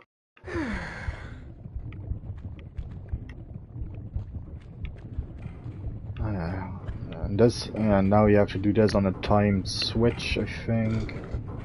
I think this raises the bridge. No, this does not raise. This opens the door, and then in the other corner there's a switch to raise the bridge. But it's on a timer, so you have to do this very quickly. I am gonna try and get the ammo. We might have to do this again, but... Ah, yeah, the bridge is still up. Stay up, stay up, stay up. Don't fall, don't collapse, don't collapse. Ah, yes, we made it. Ah. And this is where we opened the level, where we saw Nadla place the ski on in that thing there. Which, obviously, we are going to take for ourselves now. You can't do this. And now we have a cutscene. This is the history of Atlantis with Nadla and Quadlupak and Tehoken. You can't. Breaking the free bond of consent that our people are. I guess touching the ski on gives Lara this vision of the past. And myself with our army, our warriors, energy from our pyramid, so that you can use the pyramid, its powers of creation, for your own mindless destruction. Mindless? Look at you. Neither of you have one squirt of inventive juice in your heads. Wasters. Let's just do it. Tehoken! You use the sacramental place as a source of individual pleasure. As some freak factory. They're survivalists, a new generation. A slaughter heap now. And you. We're gonna lock you in limbo. Make your veins, heart, feet, and that diseased brain stick solid with frozen blood. Greet your eternal unrest, Natla! You won't rest either, or your damned continent death. Yeah, so this is what happens. So, yeah, Nadla, who recruited us in the beginning of the game, was actually the villain all along, which, yeah, we learned that like 2 levels ago, but they reinforce it here. And yeah, that's kind of jarring, switching back to the new graphics after that. And you?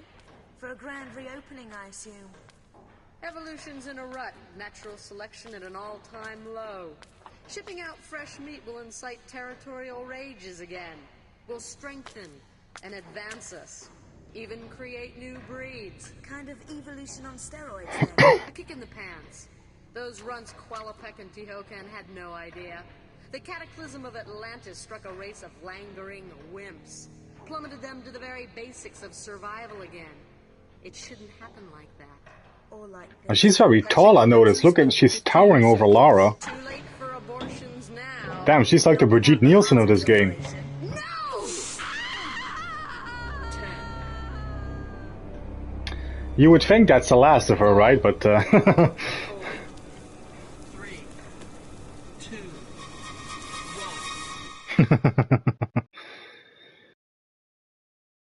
Oh yeah, so that wraps up Atlantis. Yeah, she looks short compared to Nadler, right? I only just noticed that, actually. Us being physical media fans growing up would have been film fans, gaming nerds, I guess. So sad looking at buildings saying we used to be physical. Yeah, it's a shame that it's dying out, isn't it?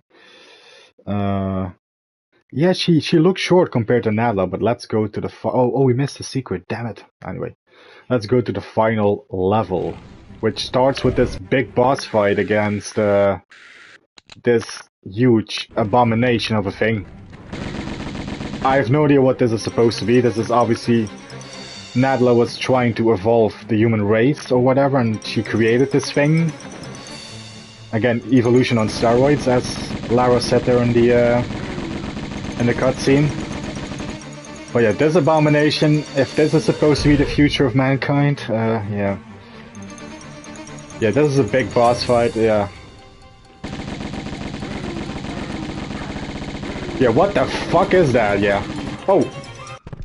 Oh! Death! Oh shit, we did not save. Ah, we should have fucking saved. This is where we saved. No, damn it. And again, that is why you save. Okay, let's fucking go through the motions again and do this thing.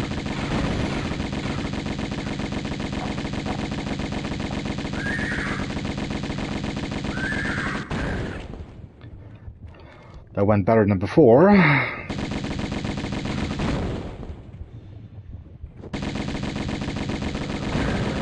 And that went better than before as well. Okay, and next time when we get to to that what the fuck that boss fight is, she felt like she was up.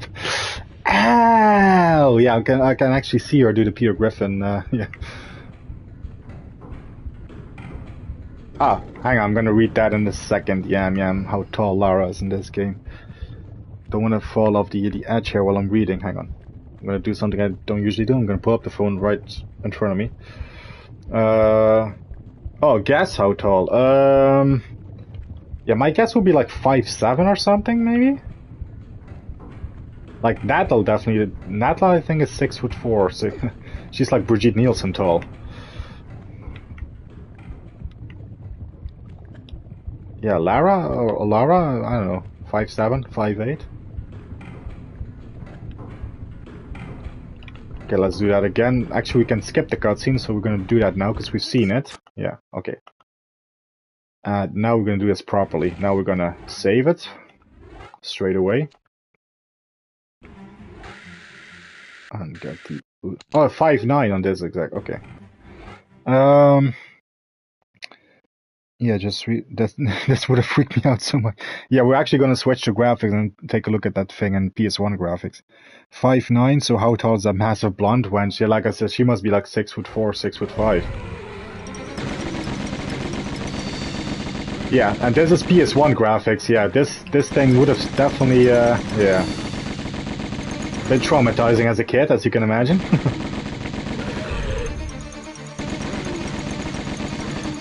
I'm 6'2".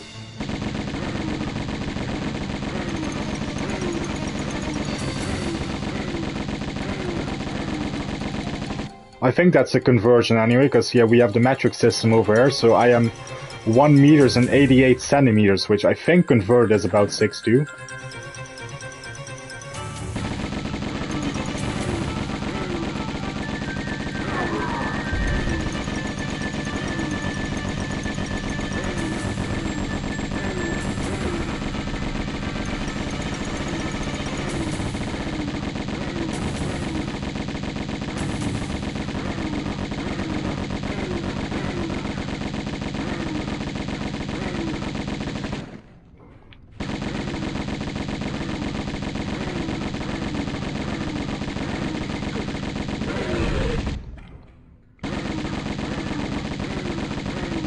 Oh, this would be a good point to point out that way back on the PS1 we did not have the health bar that told us how much damage the boss could take.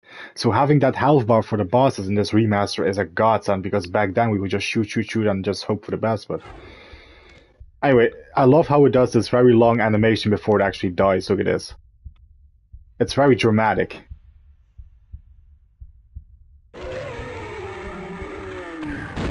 And the Oscar for most dragged out death scene goes to...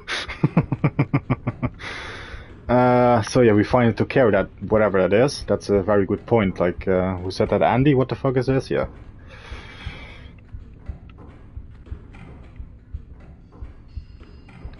Okay, and now we're gonna take that, and we're gonna save. And we're gonna do what everyone else does here, because this is like the highest point in the game possible. Let's actually hear her scream like a housewife finding a spider in the kitchen, as people call it.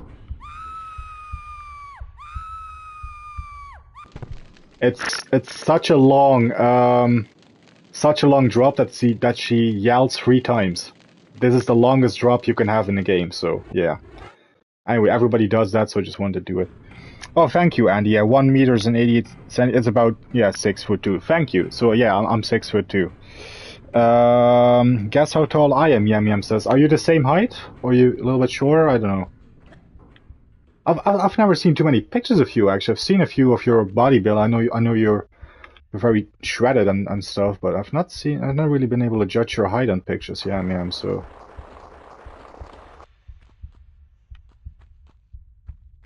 I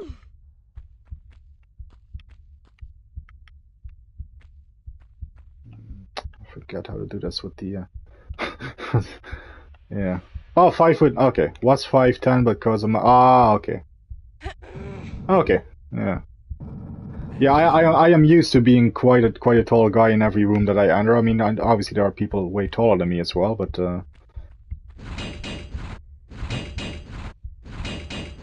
Ah, muscular with only 5 foot, okay.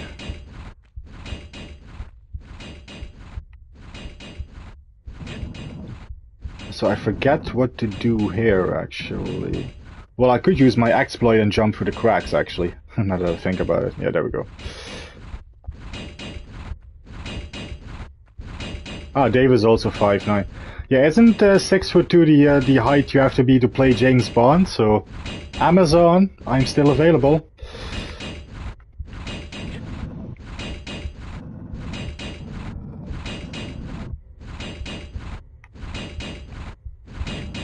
Ah, 5'8". Hey, I've met Cynthia Roughrock, who's like 5'3", so height doesn't mean a thing, because Cynthia can kick my ass, so you know. Oh, I cannot jump to the cracks here? Ah, yes, I can. Why does Lara look so short? Oh wait, now I actually can, I can't push this thing. I guess in game, I mean, yeah, I guess she does look a little short, but I mean she has the long legs though. There is that.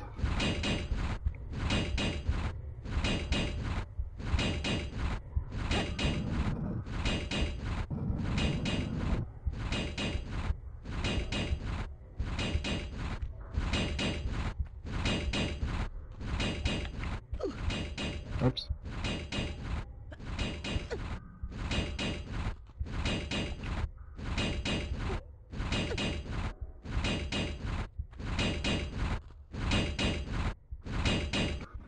I'm gonna save because I hate those fucking doors.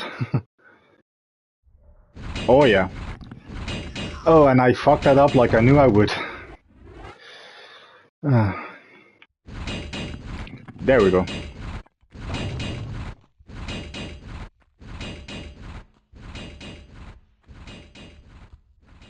Yeah, she is very strong.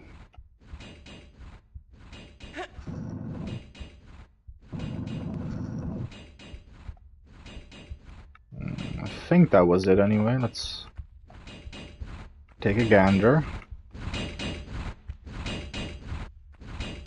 Ah yeah, now we need to pull it towards us, and we need to go one more time to push it. Because we need to raise that, we need to reach that lever up there.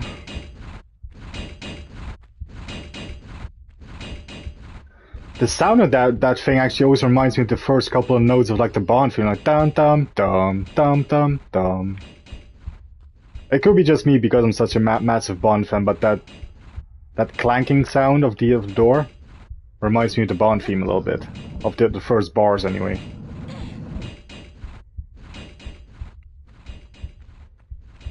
Bam bam bum bam bam bum ba-dum ba-da-dum, you know?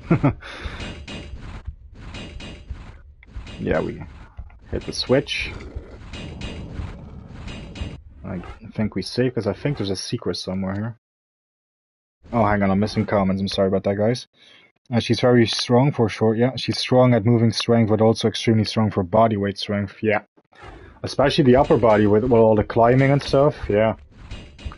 Oh yeah, this is it, yeah, we need to, I think, get into this bit here. And then go here. I think this, oh, hang on. Because I know if you jump on a particular one, it raises the bridge. Yes, that raises, and then we can get the secret in there. We have to raise back, actually, we have to be fast, because I think it's on a timer.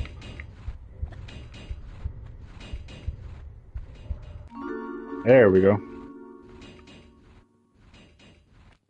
That's the first secret of this level. Yeah, she definitely has a good upper body strength and all that stuff, yeah. I think that's... Oh, that retracts the bridge again. Okay, hang on. Free runner strength, yeah. But more conditioned. Ooh, that dropped. Ooh, did you see that? Okay, I'm gonna save it because we got the secret. But more conditioning can do it for longer, yeah.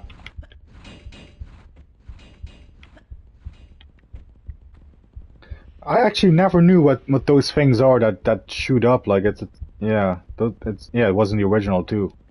I know that they damage you because it comes from the lava.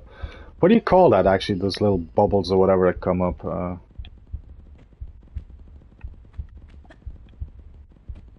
Like they make the sounds of popcorn too, it's like yeah. Anyway, let's save. Ooh. Oh, I think it's fire lava flares. Okay. Fire sparks. Okay. Yeah, I mean, yeah, sparks I guess would be a nut. Yeah, that makes sense. Would you like your face on a Wanna Post of Black Creek 2? Or would it take you out of film while watching it? No, I would love actually to have that. I sadly don't have the money to make that possible, but yeah, no, once I saw that option was available, I was like, ooh, that does sound very, very nice, yeah. Da da da da da da da. Da, da, da, da, da, da, da. Yeah, I'm sorry. A boulder chasing me makes me think always of either Indiana Jones or Crash Bandicoot, but one of the two. And usually it's Indiana Jones. Whenever there's a boulder, I just hear that music. Here we go again. Da da da da da da da.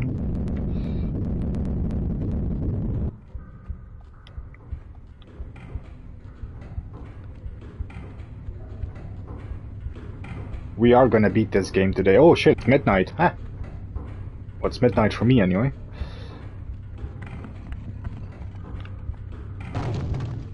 Oh. That's quite a drop. I think we do need to drop down, but okay, well yeah, take some fall damage. Oh yeah, now we actually shoot the glass, shoot the ski on. And this is where shit's gonna hit the fan and the whole thing is gonna come crashing down and explode, and yeah.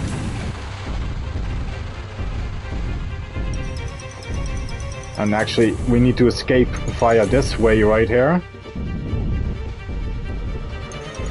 And this is where all our skills are gonna be put to the test, because this whole thing coming up is like a big obstacle run of like all of your tomb raiding skills, like traps galore. Obviously the whole thing is crashing down, you have to... yeah. And actually there's no trick to doing this, I think. You just either are lucky when you make... because these darts are gonna hit you. I mean, these darts are just gonna hit you. Yeah, don't... imagine what our knees would be like after one of these adventures, yeah. Yeah, I've never really been able to figure out a way to avoid getting hit by the darts, so, yeah. Anyway, this is how you do the first part, and yeah, this is absolutely one of these parts where you save every time you do something significant, because yeah, like I said, this is all just one big obstacle course here, pretty much. All of your skills are put to the test here. Ooh, and I almost just jumped right into the spikes. Yeah, boulders drop down. Yeah, she can walk through the spikes without taking damage. Oh, she takes damage from the fire sparks here, but... yeah, you gotta walk through the spikes and not run. And then...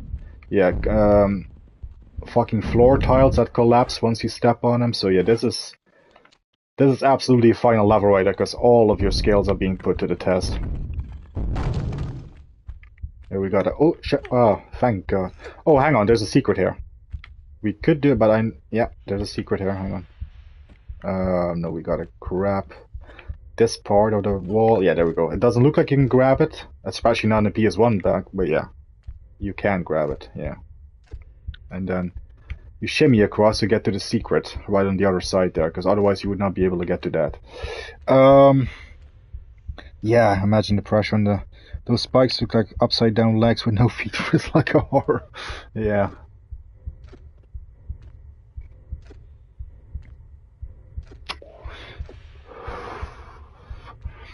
Yeah, that's the only way to get the secret is to shimmy across, otherwise you will never get it. And that is all the secrets here? 2 out of 3, okay. Trying to think where the third one is. Well. Throughout the entire playthrough, we've only missed like a handful of secrets, so if we do miss the last one, it wouldn't be too much of a tragedy. But yeah. Okay, and now actually comes the trickier part to get out of here. So we're gonna save. I think we need to do a backflip here onto that ramp, so... Here goes nothing.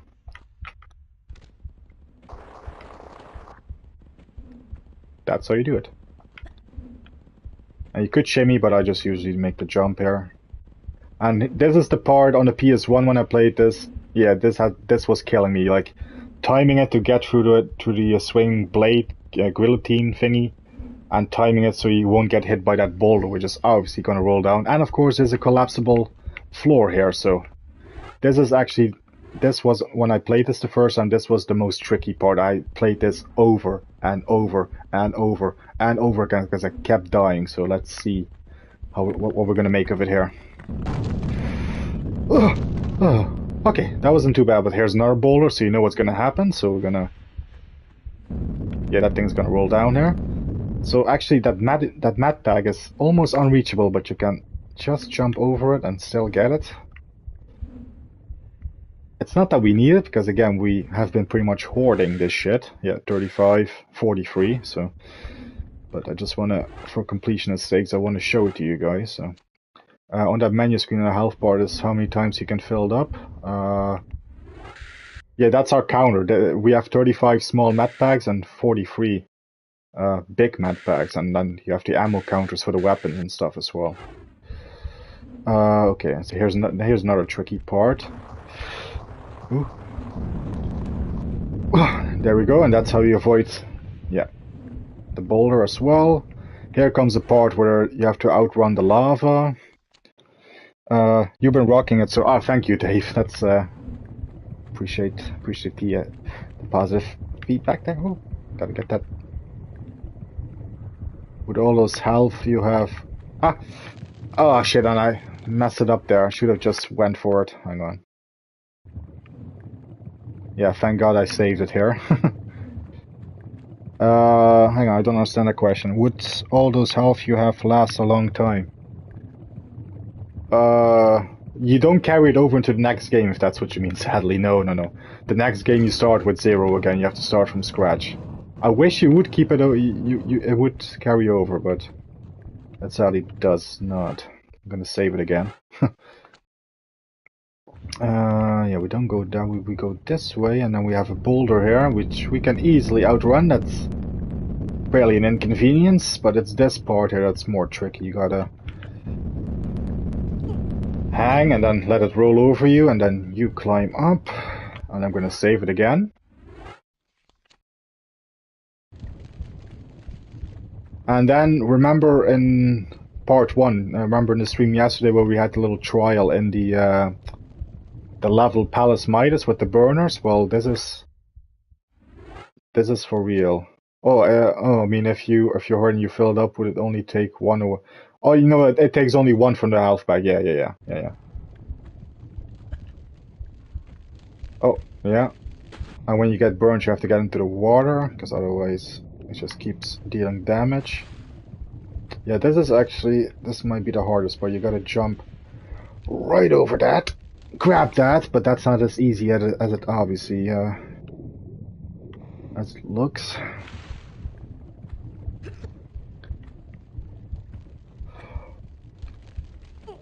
That's how you do it. It does deactivate that burner, but only for a little bit. You gotta jump over it. There we go. And then another jump. We have to clear this one. Yes, we did it. Oh, and I remember what the last secret of the level is as well, actually, now that I see this visual image. So, yeah, here's the thing about this thing. I'm gonna save it, first and foremost. So, we need to jump onto that platform, and that's gonna crash down, and we're gonna land right in the middle here in the water. But, on the other side, there's a secret, so... We're gonna jump, get... and die, and still fall down. Wow, okay. Wasn't expecting that. Okay, we're gonna try that again. We're gonna jump again. Secret, and that's all the secrets in this level. And because we destroyed that floor, it's gonna be a little tougher to get down, actually. Because now we gotta sort of judge where we need to jump in order to fall right into the center. So I'm gonna make a extra save here.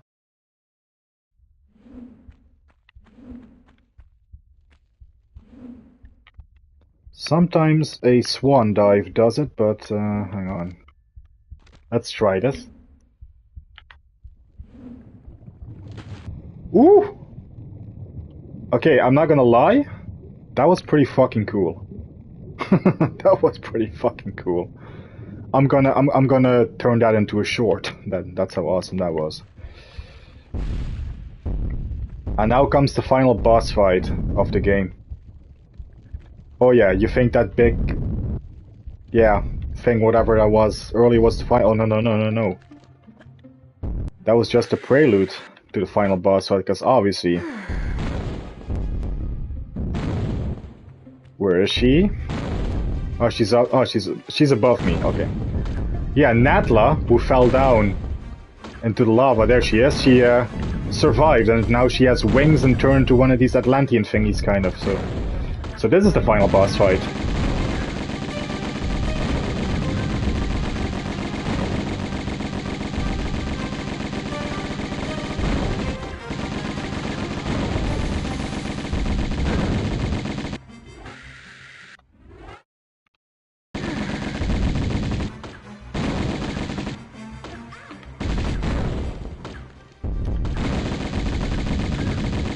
Oh yeah, and just when you think she's down, by the way, don't celebrate too early, because she will get up.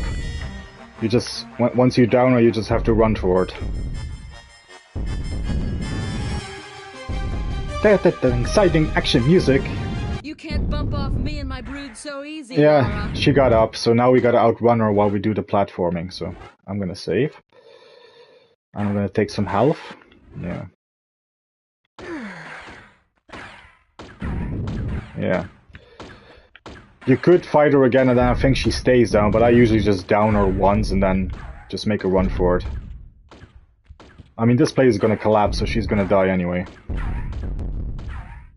I think she actually does follow you into these as well, if I'm not mistaken. She has been known to do that. She kind of like follows you into these. But once she does that, you're definitely gonna lose her easily, because yeah, she can't platform as well as you can. Okay, now we gotta make a run onto that side.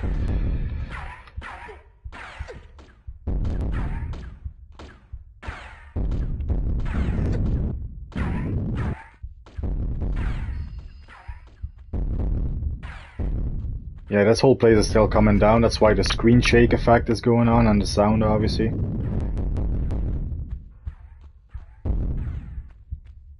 Oh, we're gonna beat this game. We're about like a minute away from actually completing this game, so... Yeah, because now we have to make a little jump over there. This will be the last save, hopefully. And now we just make it up here. And... slide down, and into victory! We have beaten Tomb Raider.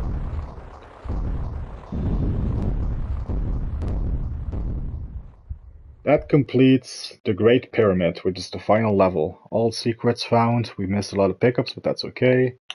And then final cutscene. Atlantis explodes! I said Atlantis explode! There we go. Okay, I was expecting a bigger bang, but... Oh, it's not done. Thank you! There it is.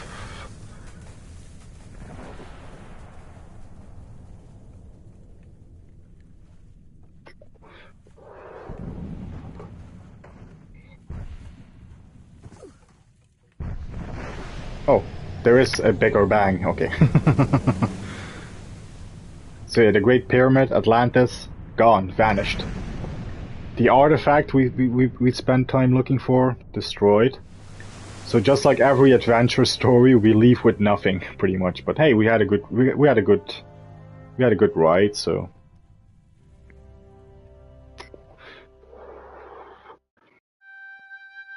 And here are the end credits.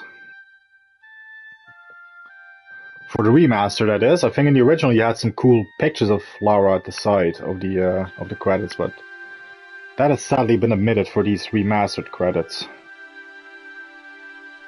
But yeah, we've now beaten Tomb Raider, and I'm going for a proper cigarette, as we always do at the end of one of these celebratory cigarette.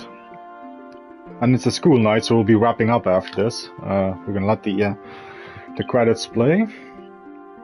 You guys will still be able to hear me once I'm smoking my cigarette, but yes, we just completed Tomb Raider.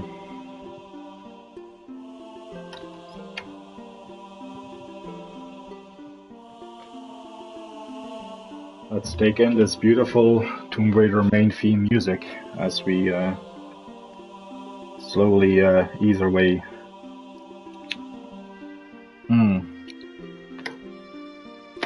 Away from this. So yes, I'm definitely going to be tackling Tomb Raider 2 and 3 at some point. I gotta work now for the upcoming few days, but I'm off for the weekend, so expect there to be some streaming in the weekend. But yes, we've completed Tomb Raider, and just like I thought, we only needed 2 parts for it.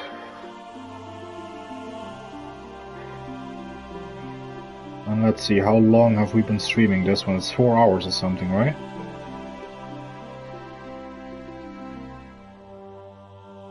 Oh, it's 3.5 hours ago-ish that we started the stream. Okay. So yeah, the first one was 4 hours, this one was 3.5, so we beat the game in about 7 hours, close to 8 hours. That's not too bad.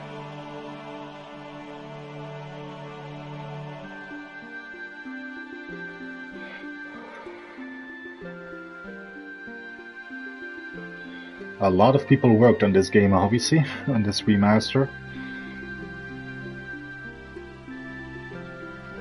I do wonder if they credit the original voice actors here.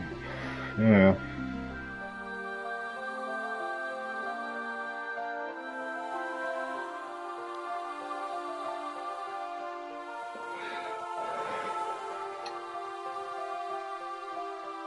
Oh, there's still time to catch Gareth's livestream, I think.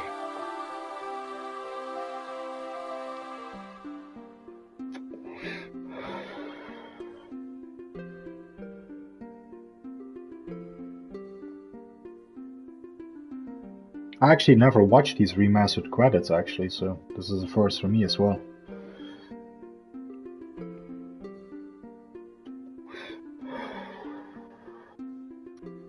There's nothing like a good celebratory smoke.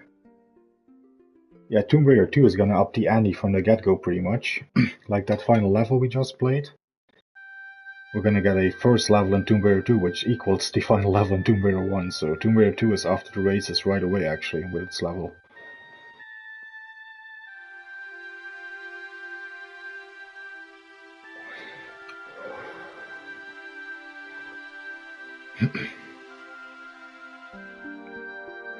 Oh yeah, that's right, there's multiple studios that worked on this remaster. Saber Interactive and Aspire Games. Yeah.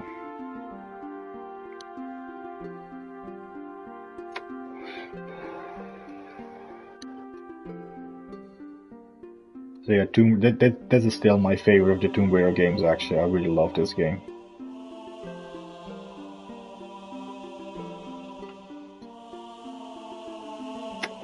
I'm 30 years old and it still holds up if you ask me. Just like a fine wine. It's aged gracefully, if you ask me.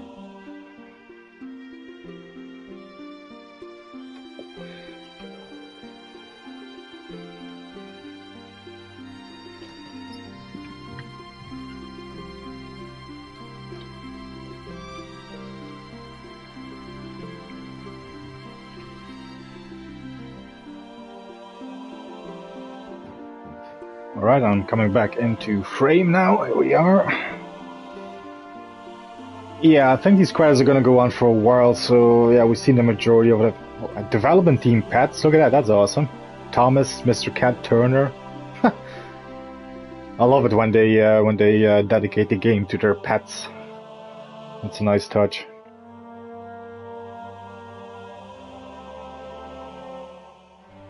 Yeah, I think we're gonna skip the credits here at this point. It gives us our final games. Oh, there we go. The entire game we've taken 6 hours and 20 minutes and 7 seconds to complete, and we missed 4 secrets. That's not too bad, actually. We missed about 50 pickups. 250 kills overall. A lot of ammo use, a lot of mat packs. You actually 20 and a half mat packs, I guess. And distance travel, I love how they track that, 42.62 kilometers. I have no idea how many miles that is, but there you go. And that's Tomb Raider. So next up, like I said, is Tomb Raider 2, which probably will be...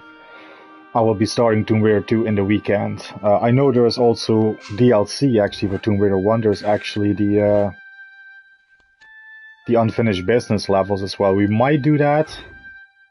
But for now, we're just gonna play it in order Tomb Raider 1, 2, and 3, and then maybe we'll do the DLCs afterwards.